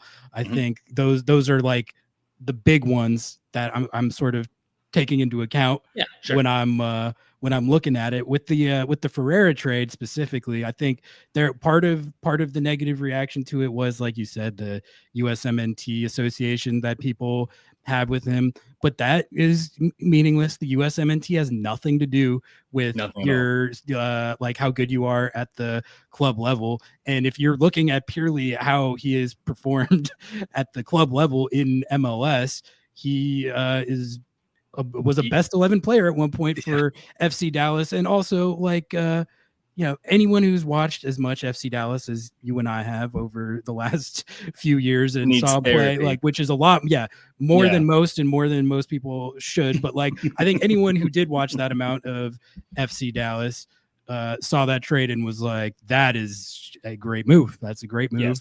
And that's Yes. why I felt so like confident in that based on his track record and how much that I've watched him play, that even when he was struggling to start the season, I was never worried about it. I was the one who was like preaching patience. Good And right now that I think that trade is absolutely fantastic. Like, Yeah. both in terms of like what they gave up for it and what the deal was, and then also what they're getting on the field right now. He has started to produce more on the stat sheet, but like, it's just to have a player who you can have Albert Rusnak go out with an injury and your plan B is to just slide Ferreira in there, and then you have the offense look like how it looked against the Galaxy. Not every MLS team can do that. Fine. Yeah. Very few MLS teams could do that. Very few MLS teams can do that. Mhm. And one of the reasons they were able to do that was because they traded for Jesus Ferreira, and he is a versatile, adaptable player who is just talented enough that you can slide him in a situation like that, and your level doesn't drop off from when your DP number 10 is in there. So Right. I think, like, all a long way of saying, like, for and I've been sort of kind of cowardly not taking a passionate stance. Listen, on my Craig friend, Waibel, patience, 'cause- like the let's get more evidence route. Well, almost yeah, always pays off, that was because then sort you're of- like, now I've seen it, and you don't look Yeah. wrong. It's just like it's a bigger moment when you side with the herd, right? Like it Well, means something to them. And my you know? thing, You can't lose. going into this year was like, until we see what the outcomes are with De La Vega and the Ferreira trade, Yeah. like, those are going to be a lot of what determines like how his record is judged. So if those two things hit, then it's very simple. If those two things hit, we got it. You got to give him credit for it. You can't just like Correct. dismiss it. You can't say that like the GM had nothing to do with it. Like, no, if De La Vega and Ferreira turn out to be to come good on their potential, or what you thought you were hoping to get when you acquired them, then I think you got to give them credit for it. And looking at those in particular, I think the Ferreira trade is proving to be as good a move as we thought it would be. And De La Vega, as far as he goes, I mean, it's still like a relatively kind of a heat check recent, guy, right? It's Yeah. like he hasn't been looking this good for that long. So I agree. if he Yeah. like fizzles out or doesn't maintain this level, then we'll have to reevaluate it. But I gotta say, like, as it stands right now, I mean, he looks like one of the best players in the league right now. Like, over the last few weeks, He looks like it's- that player who can genuinely break a game, right? And it's Yeah. like the term that our friend Matt Doyle uses that I like in the context of Major League Soccer, because it's like every team with a DP slot, you're challenged to find one or two of them. And how often have we seen teams not do that? And it's what holds them back from being truly great. Cincinnati in 2024.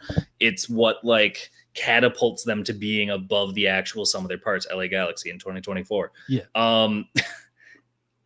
I think that when you look at it, like, I don't know. I think with De La Vega, it's so interesting because so much of what he does seems to be just like, how confident is he in his touch that day? And like, is he playing on the left or the right? Since they moved him to the left, he has been absolutely on fire. Again, this is a Mark Kastner had it first moment for me, but like, yes, on the left, and others did too, I'm sure. But like, let's give Marcus too. I'll give Mark credit for that. He was on that train. Yeah, he was on that really quick, and I think that he was right. And I think it's just like it's this thing Pochettino refers to as like dominant eye. And I think it's such horseshit of like a player would be bad if his dominant eye isn't cutting in field so he knows where to move the ball to. And it's like, I don't think it's that easy, right? I think that optometrists would have been like, you know, the new set piece coaches, you know, in terms of like specialist hires. I think that would have already been ahead of the curve, and Pochettino would have been a coach of the caliber who could have influenced it that way if it was that big of an advantage. I digress. I think it is much more on the left side. It's just more natural. It's just like things flow more. He doesn't seem as in his head. I'm sorry for comparing this like national team. It's like Christian Pulisic, where it's like you put him on the left, he's trying too hard. He's trying to figure out what he wants to do. He doesn't look like a natural there. You put him on the right, and he's just kind of playing on free flow. And it's more fun to watch. It's more successful because it's a player on instinct, and instinct will always be quicker than like A or B or C in your head, right? It's like why coaches in preseason try to drill in positional play models if that's what they'll do. They want their signings done early before preseason. The teams that are signing late are a little more willing to just see how it goes, usually. I like De La Vega. I think that, again, unlike others, maybe I did have more of that. Let's get more of a sample on De La Vega because of the injuries last year. I just thought it was never a fair comparison to just really say, let's write this guy off, because he keeps getting hurt, and then he, you know, will miss this many long shots. And then what do we do with this guy? Like, you can coach shot selection into a guy. And I think that with De La Vega now, you're seeing him when he gets a consistent run of games, and he knows whistle blew, done with that 80-minute shift, but I know I'll get another 60 plus in 5 days. And so I have that confidence rolling into training, into regeneration the next day, into training, into walkthrough, into travel, and then into the next game, right? Like, that routine goes so far where like you talk to players who are used to being those like fringe guys. I hung out with one of them earlier this month in MLS right now. And he was just like, you know, it's a rare season where I'm like always starting, to the point where it's like relief when coach comes to me 2 days in advance and says, hey, I'm leaving you out of the lineup for this one because it's a good opportunity to get your backup some reps. Like, that suddenly hit so much harder, where this player was like, I can golf now. Like, I know that I don't need to be doing my personal workout a little harder to try to make up for missing that lineup, because you have that internalized, if I'm not starting, I'm failing sort of mentality. Like, it's all these like finer nuances where I think we take it for granted looking from the outside and just being like, yeah, of course, Pedro de la Vega is starting like every week right now. He's a designated player. It's Major League Soccer. You're supposed to start your designated players. He couldn't do that last year. He can do that this year. I think that continuity actually does go a long way. Yeah, absolutely. And, you know, just to put a bow on the Craig Weibel thing, I mean, for all the talk about his record that's gone on and stuff, when I actually go through the moves like that, De La Vega, Jesus Ferreira, and Moose, who we didn't even talk about that much, but like that is one of the best values in the league right now. If you just like think about what he's done this year, it's like, you know, we were talking about how they were able to slide in Jesus Ferreira for Albert Rusnak, and how most MLS teams don't have the ability to do that. Right. They haven't had Jordan Morris at all this year. So how have they been able to still get like 17, or I think they have 18 goals from the number 9 position this year, like in totality? How are they able to do that? I mean, you gotta give it to him. You gotta give it to him. They scouted up Danny Musovski, and he like has scored 12 goals all comps. Like, and I get that it's Danny Musovski, so that doesn't sound like that sick, but 12 goals is 12 goals. And like, I guess it's just when I look at his recent record, it's actually like kind of good. And I will say too, like big if true, it's kind of good. even if you're lukewarm on Craig Weibs for whatever reason, I think there is like a subset. We've been seeing it in our comments. So like people think that he's like abjectly incompetent and stuff. Like I see that, and to me, I'm just like, are we really being like fair-minded with stuff like that? No, but have you been on the internet in 2020? Yeah, I get it, but These Like, things don't operate in isolation. Like, look, Danny Musowski has 10 non-penalty goals in MLS this year. Right? Yeah. Like, if you look at it, that's as many as Choupo-Moting. And like, I'll Right. tell you what, this is actually sadly perfect because I thought Choupo-Moting was one of the worst signings of the offseason. I was Any not team that. made. Yeah. I wrote like, again, I understand that the Athletics MLS coverage isn't what it used to be, but like, if we have that sort of like, we want to write this thing, they won't stand in our way still. But like, we have to make a case for it, right? And mine is that Choupo-Moting because he played for Stoke City. The Stoke City team that got relegated, by the way, the last time they're in the Premier League, like 9 guys have played in MLS from that same squad. It's like one of my favorite weird quirks where it's like everyone's like Pep Guardiola's Barcelona is now taking over MLS. And before that was like anyone who had played for Ferguson at Man United or Arsene Wenger and Arsenal would always have an offer from Major League Soccer. Like weirdly, it's the Stoke City team as well. Choupo-Moting hadn't played more than 900 minutes in any season for like almost a decade. And he was given a designated player contract. And I thought it was like hot nonsense to like just like, what are the Red Bulls doing? They're throwing away all the goodwill that they had. Choupo-Moting scored a brace 4 days ago. Like Choupo-Moting scored a brace against New England. And like, he is a little bit hot and cold when you look at his record where he'll score 3 games in 2 and then he'll go 3 games without a goal. And that's just life as a striker, but it's not a good designated player per se, right? You want the dependability factor, right? But I would guarantee you that Red Bull fans are more optimistic about how that is going than I've gathered before this show and before what you've said, which only validates what I felt, that the Musowski thing is seen as a fluke.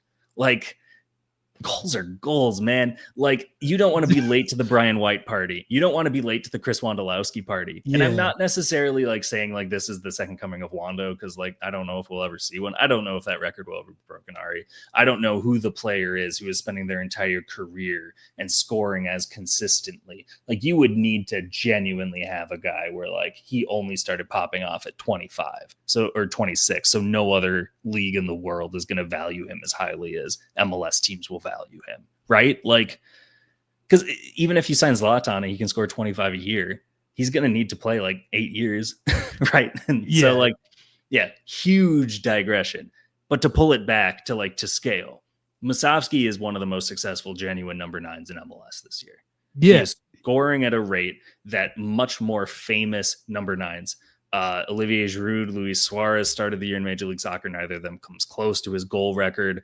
It's the efficiency. Like, it's insane. Mm-hmm. Like his more than Kevin Denke, who is a record signing at 1 point, more than Lade Lath, more than Joao Klaus, more than Chicho Arango, more than Ariel Martinez. Like, these are guys who I think are generally rated to be much higher of caliber. Kelvin Yeboah, then there's Suarez. I'm scrolling down now. Leo Campana. I think that most MLS fan bases would be more hype if these guys were scoring more goals. None of them have as many goals as Danny Musowski this year. Yeah, and it's not like it's not inflated production like compared to his performances type situation. He grades out like at the top of the league in every metric that you could look at for a number 9 in terms of like his output and how efficient he is with the chances that he gets. So again, like that's I mean, that's just a phenomenal a record transfer fee on Brandon Vasquez and made him one of the highest paid strikers in MLS before doing his knee.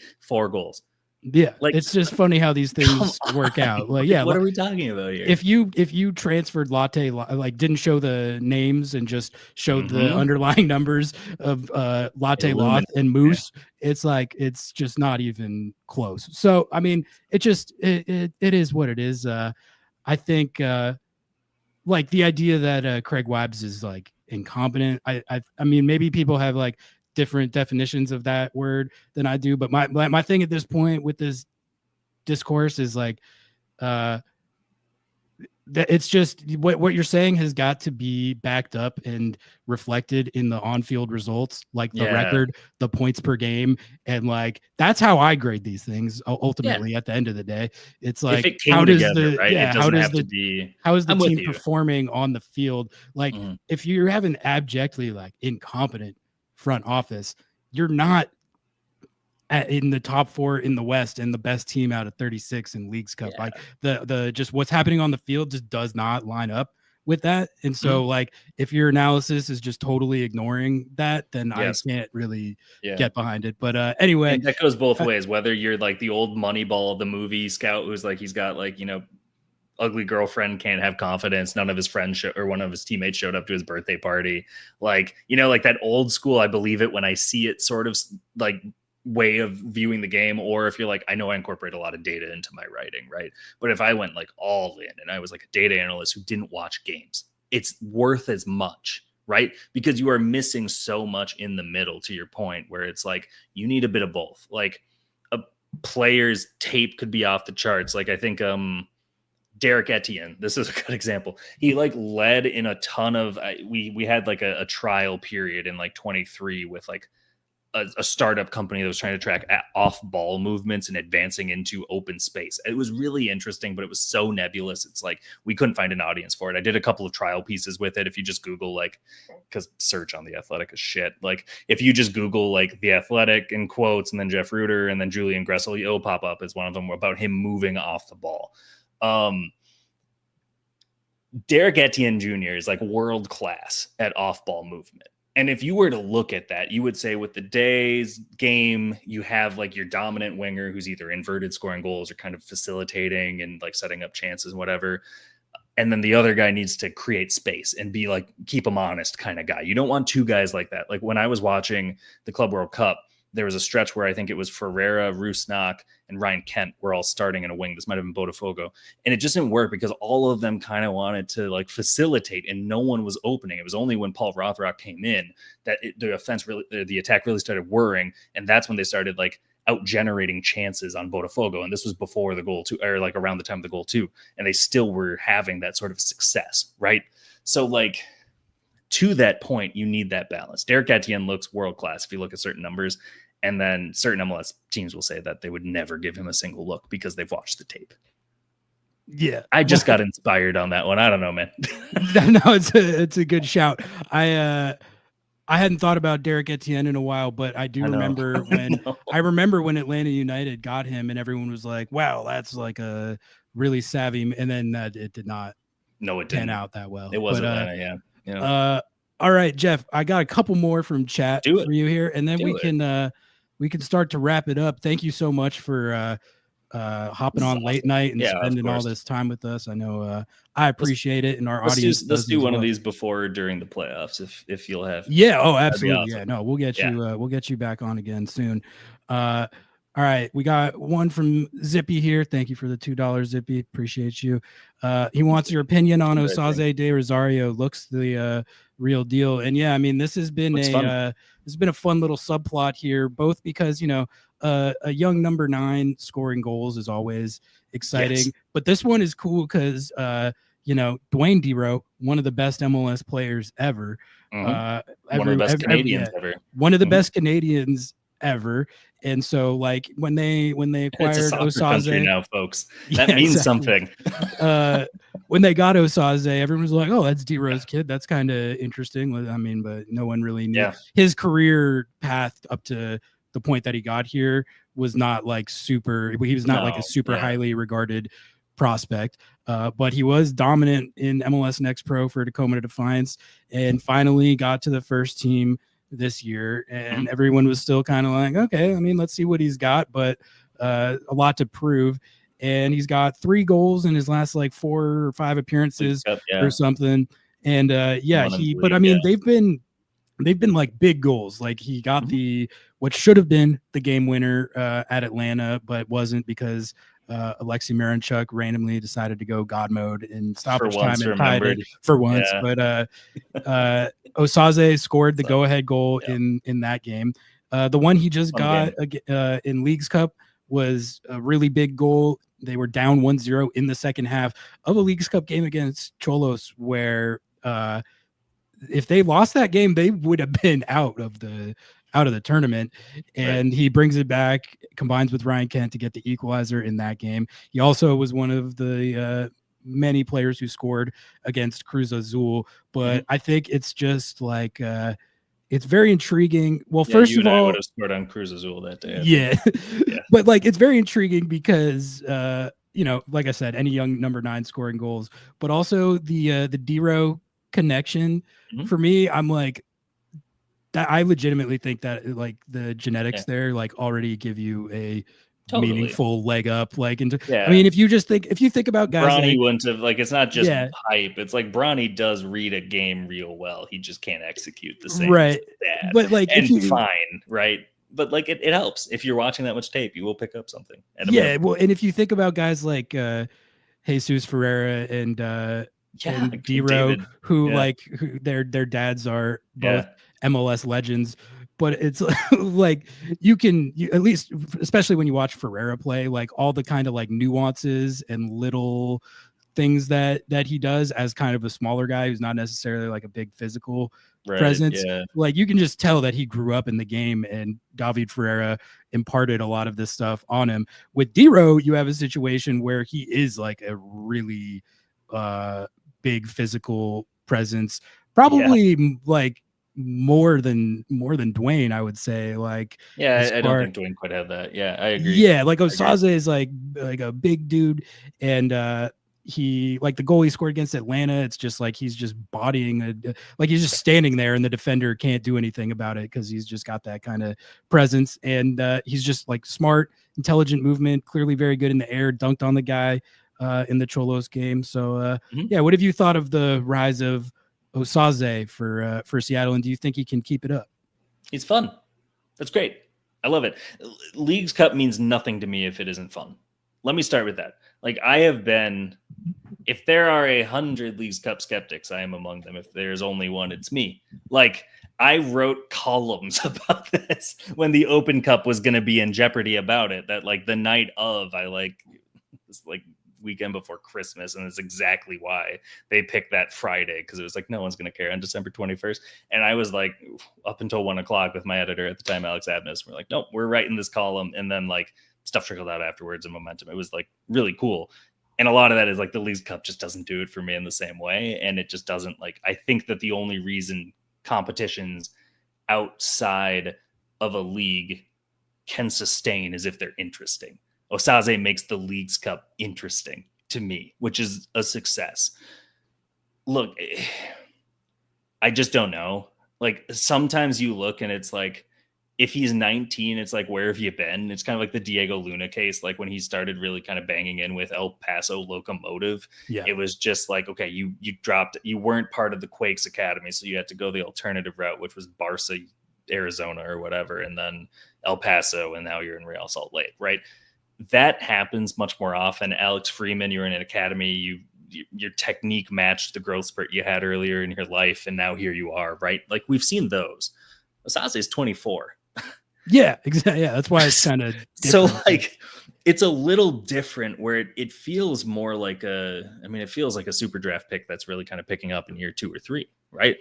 And that's cool. And that also projects to be a guy who can contribute at an MLS level. And that's a success. If you identify that in a tournament like Leagues Cup, the League Cup was worth it to the club because they have more depth in the final third, and they know that they have another variable they can throw besides Musovski as a plan B striker, or if that's Jordan's capability in the playoffs, whatever the case may be, you have another one. You have another club in your bag. That's excellent. Look, I don't know if he's going to be, the real deal as Zippy's asking here. I don't know if he's going to be Kwadwo Poku, right? Like people thought Poku was going to be like a generational talent for Ghana. That's a good name drop. Yeah.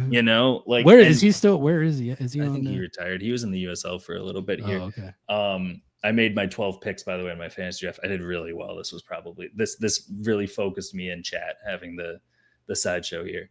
Kwadwo Poku has not played for a club since 2020. That's nuts. Wow. So he popped off. For those who aren't part of the streets, in 2015, Kwadwo Poku was signed by New York City FC as an expansion club from the Atlanta Silverbacks, a club that was then coached via Zoom by Eric Winalda because he wouldn't travel to practice. True story. New York City, not very good. They expected to be better. They had David Villa, they had Frank Lampard, they had Andrea Pirlo. The latter two didn't show up till the second half of the year. They were kind of crap. So they were playing other guys. Tommy McNamara, that was kind of his first real breakout, and he's had a decade thereafter in MLS for it. Kwadwo Poku had about a 12-game stretch where he was better than every player in MLS, including Javinko and Dempsey and Bradley and Altidore and everyone who was in the league at the time. Kwadwo Poku was the guy, like, and just could not stop him from scoring, from making an influence. He was voted on the MLS 24/24, and I think he went from like nothing as a 21-year-old to like 3. And this is like a panel of people who watch a lot of MLS, right? And so thereafter, then he gets sold surprisingly for $700,000 to Miami FC, one of the few transfer fees I've ever reported in my career, because I saw the paperwork. And it's like, it never worked for him thereafter. It was just like so clear that like that was the pinnacle of it, both because that was the performances he had, but that was the amount of focus he had. I think Osaze has more than that. So that's in his favor too. I don't think he's going to be a Kwadwo Poku, but it was very fun to talk about Kwadwo Poku in the year. Yeah, that was okay. I was just an MLS fan at that time. I didn't have. Is there another player with that exact same name? Are there 2 of them? Yeah, there are like 2. Yeah. Okay. Because I think there's one that is still in MLS, which is that when you first said that name, that's who I thought of. I know that. Well, there were also 2 Damaduros who passed like ships in the night, like for one season. It was like the final season that the one who played for 8 teams and was part of Montreal, like when they were in that, like the heights of the Canadian Classique. And then there was one who was like a holding midfielder of like a USL Championship standard who had like a can of corn in MLS for 1 year, and they swapped shirts after a game, that's a good bit. Yeah, that's like the league has never recovered. That's like never how been as good as that day. I liked when they had Diego Luna go hang out with the actor Diego Luna, and they were like making content. You always got to capitalize when those opportunities come up. But yeah, we had a Poku name drop. Gerald Ford. We've covered all the bases here tonight. From Poku to all right, I'm on a flyer. I'm sorry. I'm going to change the title of this stream from Kwadwo Poku to Gerald Ford. Covering MLS with Jeff to Rueter. Gerald Ford in all caps. Like that's the scandal. Yeah, and then I'm going to do a thumb that's got like Gerald Ford, but he's like, yes, that's the doing like pog face or whatever. Yeah, that'll be perfect. Exactly. All right, we got one more for you, Jeff. This will bring us home. Kyle R. What is the worst trade of the year in MLS? What are let's like, do we have like a list? Costa, first of all, there's no second, because FC Dallas. I'm laughing because it's just like it's not even. I thought it was a good trade, by the way. I thought it was levels a good trade. Of bad, where it's just like everything was perfect. I thought it was a really good trade. I thought it was great. If I had to rank who I thought came out ahead, I thought it was Cincinnati because they opened it up and they were able to bring in someone who would better accommodate Kevin Denke rather than like hoping that Denke would work with Lucho and that they'd share nicely. So I thought that like they won. They also, I think, made more money. No, they didn't. They lost money, but it nullified itself in a way where I thought it was good. And I thought that Dallas was next. And because Portland just took the money at that time, they hadn't signed David DaCosta yet. Whatever. Now it's like...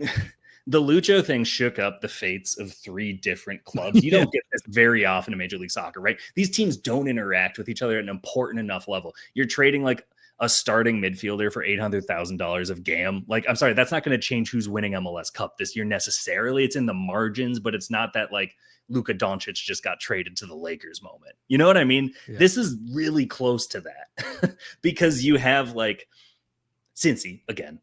We're going to recalibrate around Kevin Denke. We're going to make this a little more soluble so we know our midfield can reach him. They've had a lot of injuries in midfield. Thankfully, they did this work. I think with Lucho, they'd be much worse off right now. Good for them. Portland, Evander was miserable. David Costa comes in, maybe fits the game model better. Now they're trying to bring in more guys who can add that like unpredictability to not be so like constipated in the final third or whatever, where you just know what you need to do, but you just won't. And then you have Dallas, who like was like, this is it. This is what's going to make us come back from like. Oh, he's going to combine with Pitar Musa, best number 9 and 10. Pereira, so let's trade him and Paul Arriola. If we got to get rid of him too, fine. So there are 2 of your 4 starting forwards that you've just gotten rid of because Lucho's coming to town. And then you're like, we brought in Pitar Musa to replace Pepe, but now he's going to be again Ferreira and Arriola, but he also has to be like even more important than Ferreira was. So we're going to put everything around him. We're going to build our game model, and we're going to hire a coach. I think before him, who has never coached, bless his heart, like the ego of Lucho Acosta that he has had since before he won MVP. I think that was an issue. It's notoriously so. It's once PSG like made a like kind of half-hearted transfer offer for him and then backed out at the last minute. Pablo Maurer had a fantastic story. The Athletic, if you Google again in quotes because you can't use search on a website. I digress. They moved so many mountains and committed so much to this that for it to fail so spectacularly is just like so like Shakespearean, almost Greek tragedy levels of just like everything seemed to fall into place, but you forgot that you forgot to check if he wanted to go to Argentina, if his heart really wanted to go back to South America. And that was always what he wanted to do last winter. And then there were moments where, like, I've heard this from someone who played against him this year. He was openly saying, like, I don't fucking want to be here. I mean, and like telling people he wasn't hiding that. Argentina. Like, it was just like the worst body language and the worst, like, you don't even have to get in his head as an opponent. Like, his head's already beaten. Like, his heart was never in it. I feel so bad for Dallas fans because it's just like the only thing that could have gone wrong was that Acosta no longer wanted to play in MLS. And they just happened to get him at the moment he decided he didn't want to play in MLS anymore. Like, it's awful timing. It's like the worst possible timing for that. There was like a lot of debate about that at the time. Like, was it a good move for FC Cincinnati? He had been so good for them, and then there was the Portland aspect of it. And what's really funny? I just talked about the scale of calamity Dallas is in. They're 4 points out of the playoffs. That's kind of because crazy. That's Major League Soccer. Yeah, exactly. I mean, honestly, Eric Quill, maybe shout out New Mexico United, might be coach of the year if he gets them in the playoffs during this like that was Lucho debacle 2 years ago, I think. Yeah, when it was like Gonzo Higuain in his final games, like rocketing them into the playoffs, like Didier Drogba with Montreal. Yeah, honestly, what a move by Cincy though, because they moved off of Lucho Acosta at the perfect time, and then replaced him with a player who is was even just pissed better. off he didn't win MVP, and felt it was because of where he played. So if I go to a better team and beat Messi in the East, there we go, I'm MVP. Perfect timing. But then even the Portland perspective, I'm a DaCosta truther. Like, I actually think I think he's good. I think he's good. Like, I know even the sentiment from their fan base is kind of like, man, like we had Evander and this guy's isn't that fine. Funny? It's like every fan. It's like, I don't. They're even always know. Perpetual disgruntled. There are Messi fans. Or they're like my. That's telling that I said Messi fans. They're Miami fans who are just like move off this experiment. I'm embarrassed to be the club that people mock. And it's like you literally have Messi. Yeah, you can't you genuinely can't please everyone here. Yeah, can't. But like right there. Yeah. I mean, I could see how a Timbies fan could feel like DaCosta this pretty pronounced downgrade from Evander, and I think he is from the sense of like he's not going to do the sexual soccer, right? Like, he's not going to do the spectacular goals out of nowhere type stuff. But like, I think versus exactly, I think there is something to a player of more of the style of DaCosta or Rusnak than than an Evander or like who's the Ricky Puig, like sure. Evander. I was talking about this actually a couple weeks ago with Matt Doyle, where it was like there are like really two number 10s. If you really have to strip it down, there's European style number 10s and South American style number 10s, right? And you hear that, it's like, yeah, sure, this all makes sense already. It's like very tactical versus very like individual and heartfelt, right? And that's the South American way or whatever. And it's like if you go from a very good South American style, he's a romantic, he's going to hearts and minds. If you go to a very good European style, like DaCosta, Rusnak, whatever, like it isn't going to be like as it's going to hit different, right? And you're just going to kind of take it for granted maybe a bit more because you're not saying ooh and ah as often, even though they're making the right decision, right? Like I think that version, like I don't know, you can win with both, right? But it's just like if you have one, you kind of miss the other, and then when the more like romantic style is having a 5-game skid where they haven't scored, then you kind of miss the dependability of, well, at least Rusnak got his goal, right? So I don't know. Yeah, and I think to me, another difference is that like guys like Evander and Ricky Puig are very fun to watch. They score phenomenal goals. They do the type of impossible stuff that you pay to go to the stadium every week. With and every time. Yeah, and like Evander, like he moves the needle. Like he helps you win games every week with the stuff he can do. And we all saw that Ricky Puig is a force multiplier in that way as well. Really fun to watch.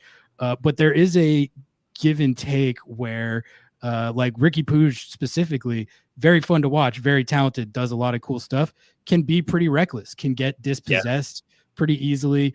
He'll try these passes that are very audacious and look awesome when they come off, but they don't always come off. And there are times South American than European. It's why he's and here. it leads to kind of chaotic game states. It leads to other teams getting counterattacks, and it's just it's exhilarating, but it's not as controlled. Whereas a player like Rusnak or David DaCosta, they're super clean and they're always going to make the right play, the right pass, and they're not going to lose possession that much. They're not going to try passes that have a very low percentage of hitting as often, and they're you're going to be able to keep possession a lot more. And I think like what the Sounders like about a player like Rusnak is he allows you to control game state and tempo a lot more. Whereas like and that's why I understand like thing, by the way, about like if no one's watching the Fire as much as they used to right now.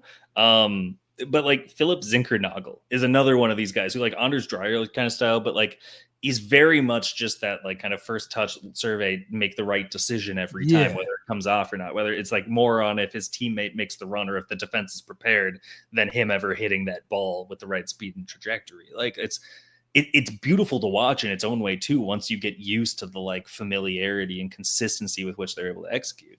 Yeah. And that's one of the things that I've come to appreciate about Rusnak is that like you can just count on him to make the right play, make the right pass, and really just kind of like set the tempo more and not be like people talk a lot here about like, oh, like we need to upgrade off Rusnak to get a player who's more like Evander. But it's like, I think there's more of like a give and take with that than people probably realize. And honestly, like so De La Vega is a player who's much more in the mold of an Evander or a Ricky Puig.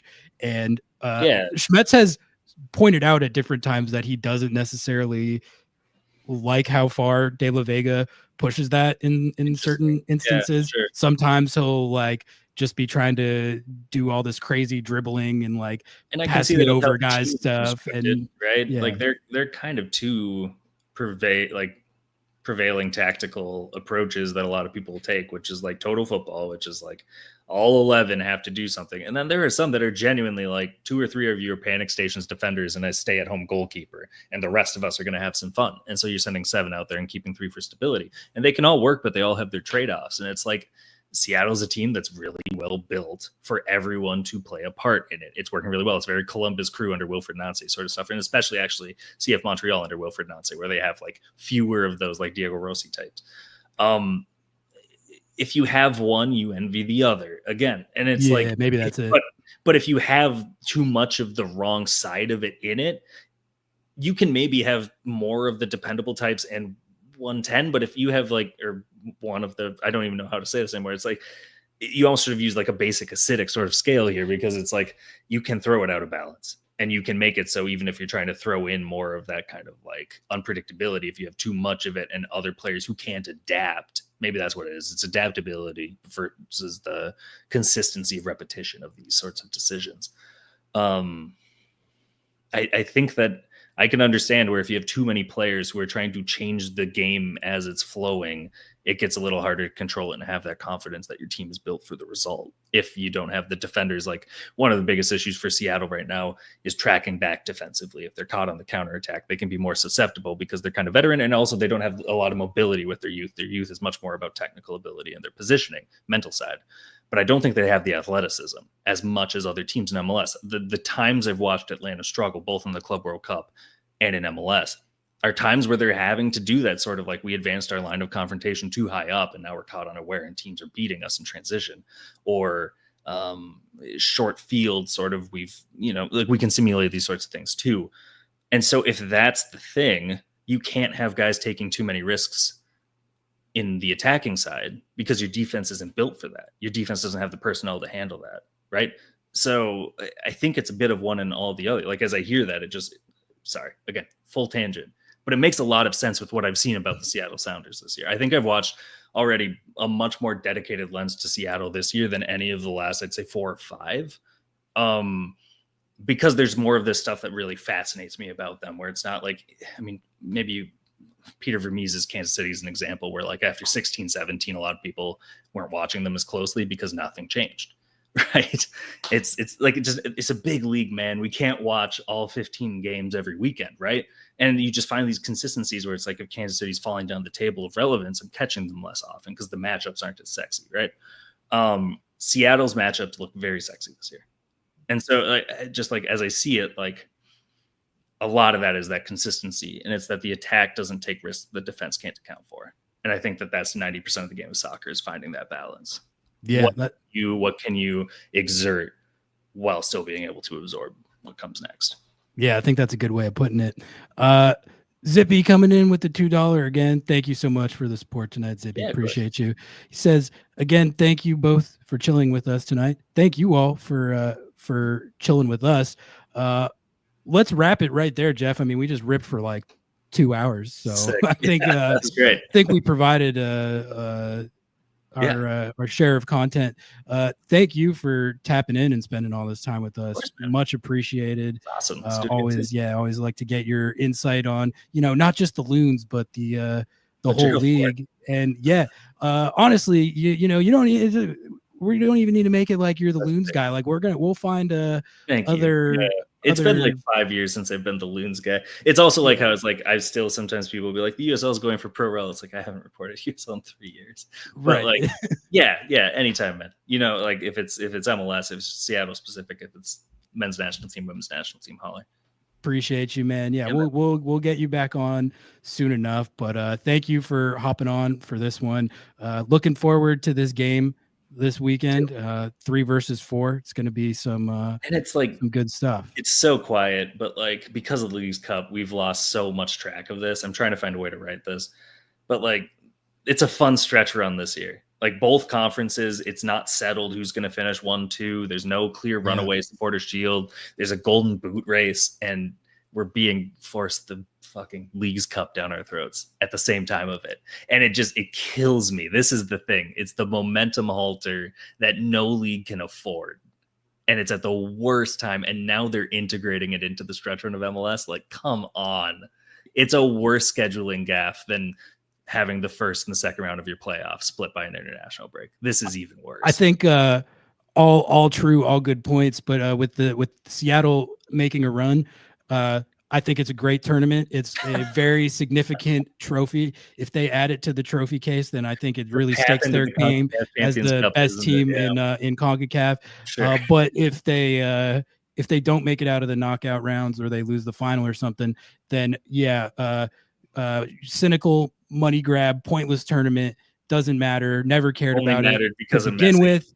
Yep. And exactly. So that is where I stand on League's Cup. But all right, Jeff, thanks again, man. I'll let you go. We're coming up on 3 hours on the stream here. Good work. Great shift tonight, man. Yeah, much appreciated. And we'll catch you soon. I know the whole audience appreciated it as well. So thanks. That was awesome. Yeah. Talk to you soon, then. Take care. That was Jeff Rueter, senior writer from The Athletic, spending like 2 hours with us here on Lobbing Scorchers. That was awesome. Hopefully you guys enjoyed that. Hit a lot lot of topics in addition to the Seattle Sounders. So that's what these Under the Lights shows are for. Going off on tangents about Gerald Ford or whatever the case may be. I'll hang around for a few more minutes here. If you guys have any more questions or topics for some rapid fire, feel free to send some in. But gonna get out of here pretty soon. Go to bed. Get ready to take on the world tomorrow. P Magno, thank you for the $2. Appreciate you guys for all the supers tonight. Thoughts on the Pulisic drama? So yeah, I admittedly have not followed it like that much. But from what I understand, he has been beefing with Tim Howard and Landon Donovan for a while now because they're podcasters now. They're like me. They get on the mic and fire takes all day. It's a pretty good podcast, honestly. I listen to it sometimes, but Tim Howard and Landon Donovan have a podcast where they basically, I mean, they've been hard on the golden generation. I think that's sort of the crux of this, is that the golden generation has not lived up to that moniker.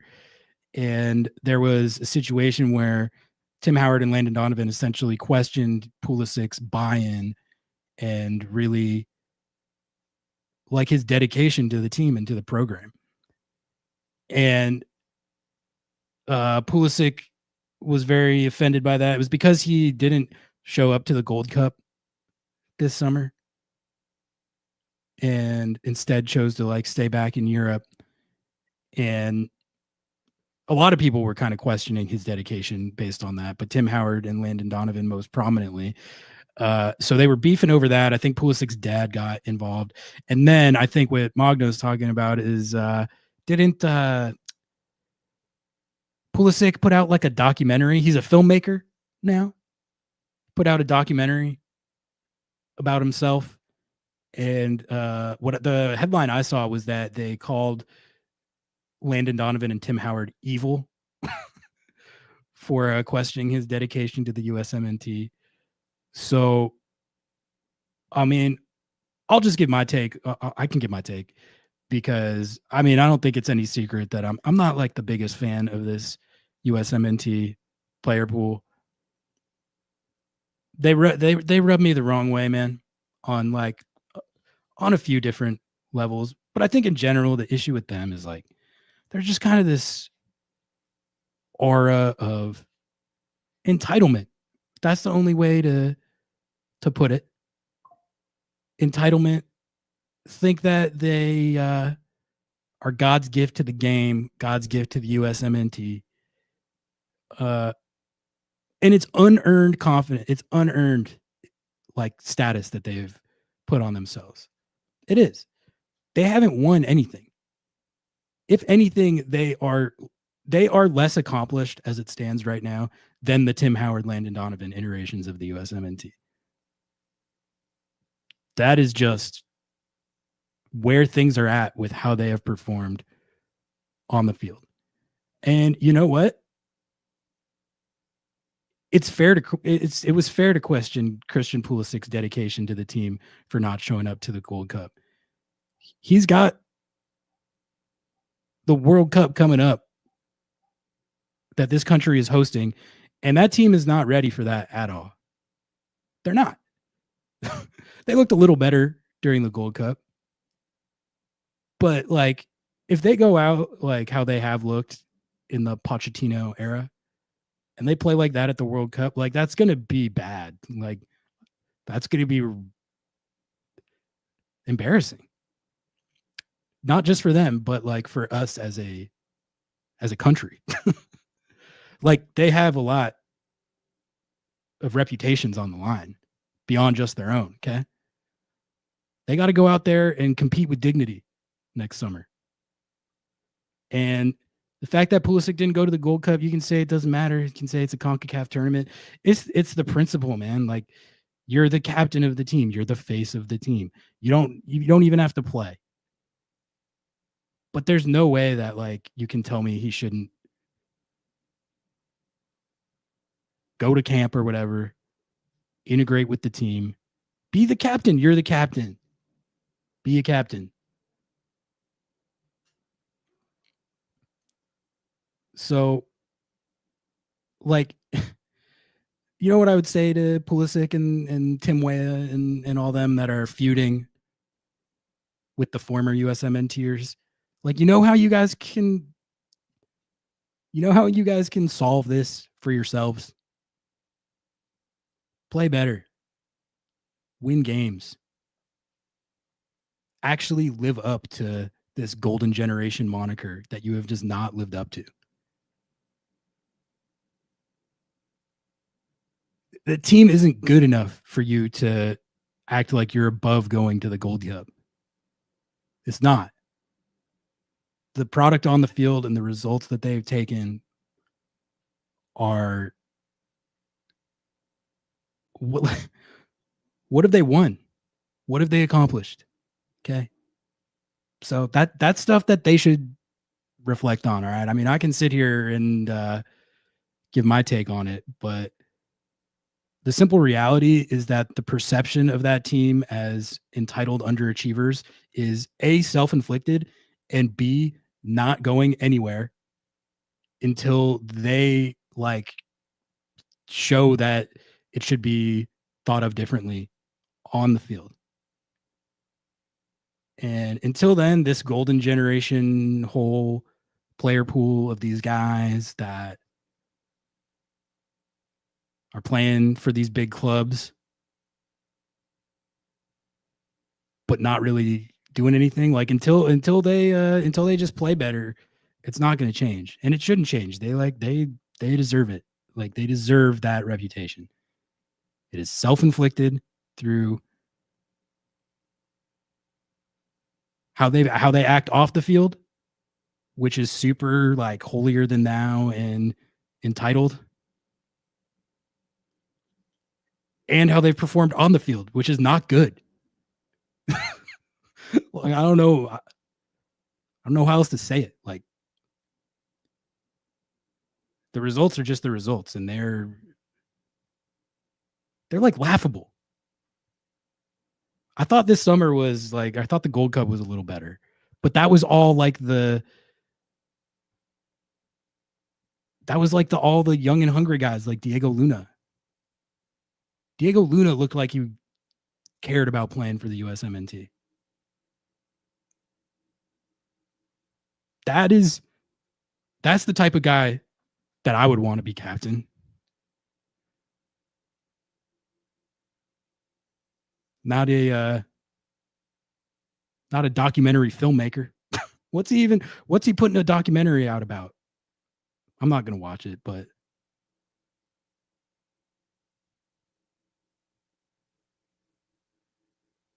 anyway, that's my take on the Pulisic drama. You don't want Landon Donovan and Tim Howard to talk shit about you? Play better. Maybe show up to the Gold Cup and like do something on the field. Maybe don't have like a lead up to the World Cup that's basically just everyone being like, wow, this team is not ready for this. This is not good. I don't know. I'm kind of done with those guys. I have been for a while.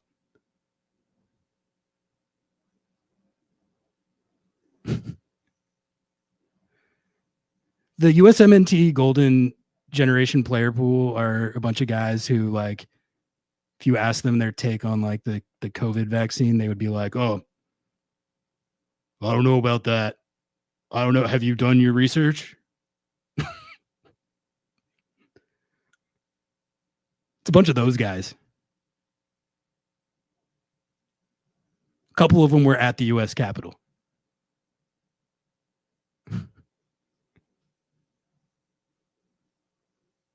Not actually, but may as well have been. I mean, I don't know. They could be friends with Andrew Carleton. Yeah, no, that's exactly, Zippy. I don't like him. I don't fuck with him. I would not hang out with any of those guys.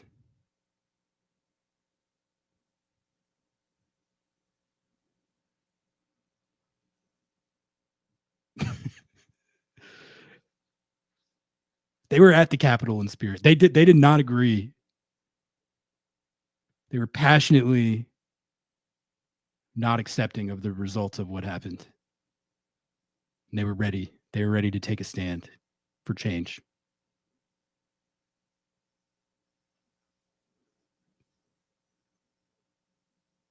I'd hang out with Donovan before. I respect Landon Donovan. He, say whatever else you want about him. He put on for the country. He laid it on the line. He cared. Do these guys care? Doesn't really seem like it. All right. I've been hitting it for 3 hours, so I'm going to get out of here. I'll hit prediction. I hate predicting MLS. I'm feeling a draw for this. I think that this is going to be the biggest test yet of Seattle's recent run of form. And to me, I don't know. This could end up being wrong. But you never know what can happen in an individual game. But I feel pretty confident in the sustainability of what they've been doing on offense. Like I was saying earlier tonight, doesn't it feel like when you're watching the attack right now, the goals feel inevitable. It doesn't feel like pulling teeth. And if they're going to score, it's going to come out of nowhere. To me, they look good for 2 to 3 goals a game. And if they just keep generating chances like they've been generating chances, I think they'll score a couple in this game. I like their chances of getting 2 goals. But this Minnesota team, it's so hard to shut them out because they're really good on the counter. They have really good strikers, and they're hyper elite on set pieces. So I could see it being a game where Seattle's offense plays pretty well again and they get a couple goals, but Minnesota ends up getting a couple themselves and it's like a 2-2. That's sort of that's how I would predict it. If there's anything working in Seattle's favor towards winning this game, it's that Minnesota, they are a very good team. They're not that good at home. 6-4-2 is that's an actively bad home record for an MLS team. Their road record is elite for an MLS team, but their home record's not that good. So I don't know if that's their style or if that's just kind of a variance thing or what, but they're more vulnerable at home than you would think for a team that's as good as they are and as high up on the table as they are.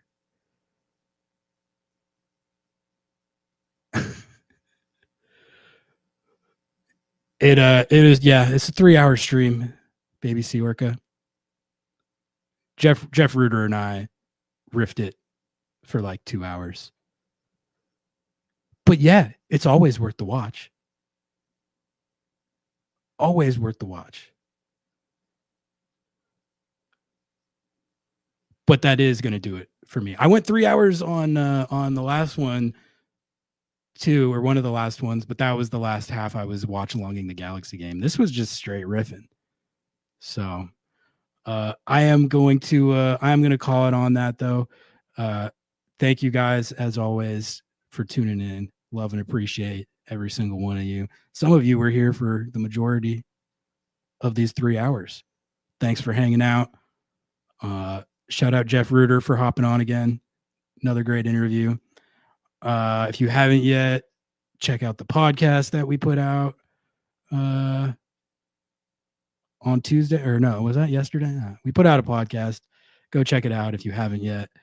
And then I'll be back at it on Saturday for post game live following this Minnesota game. It's gonna be a good one.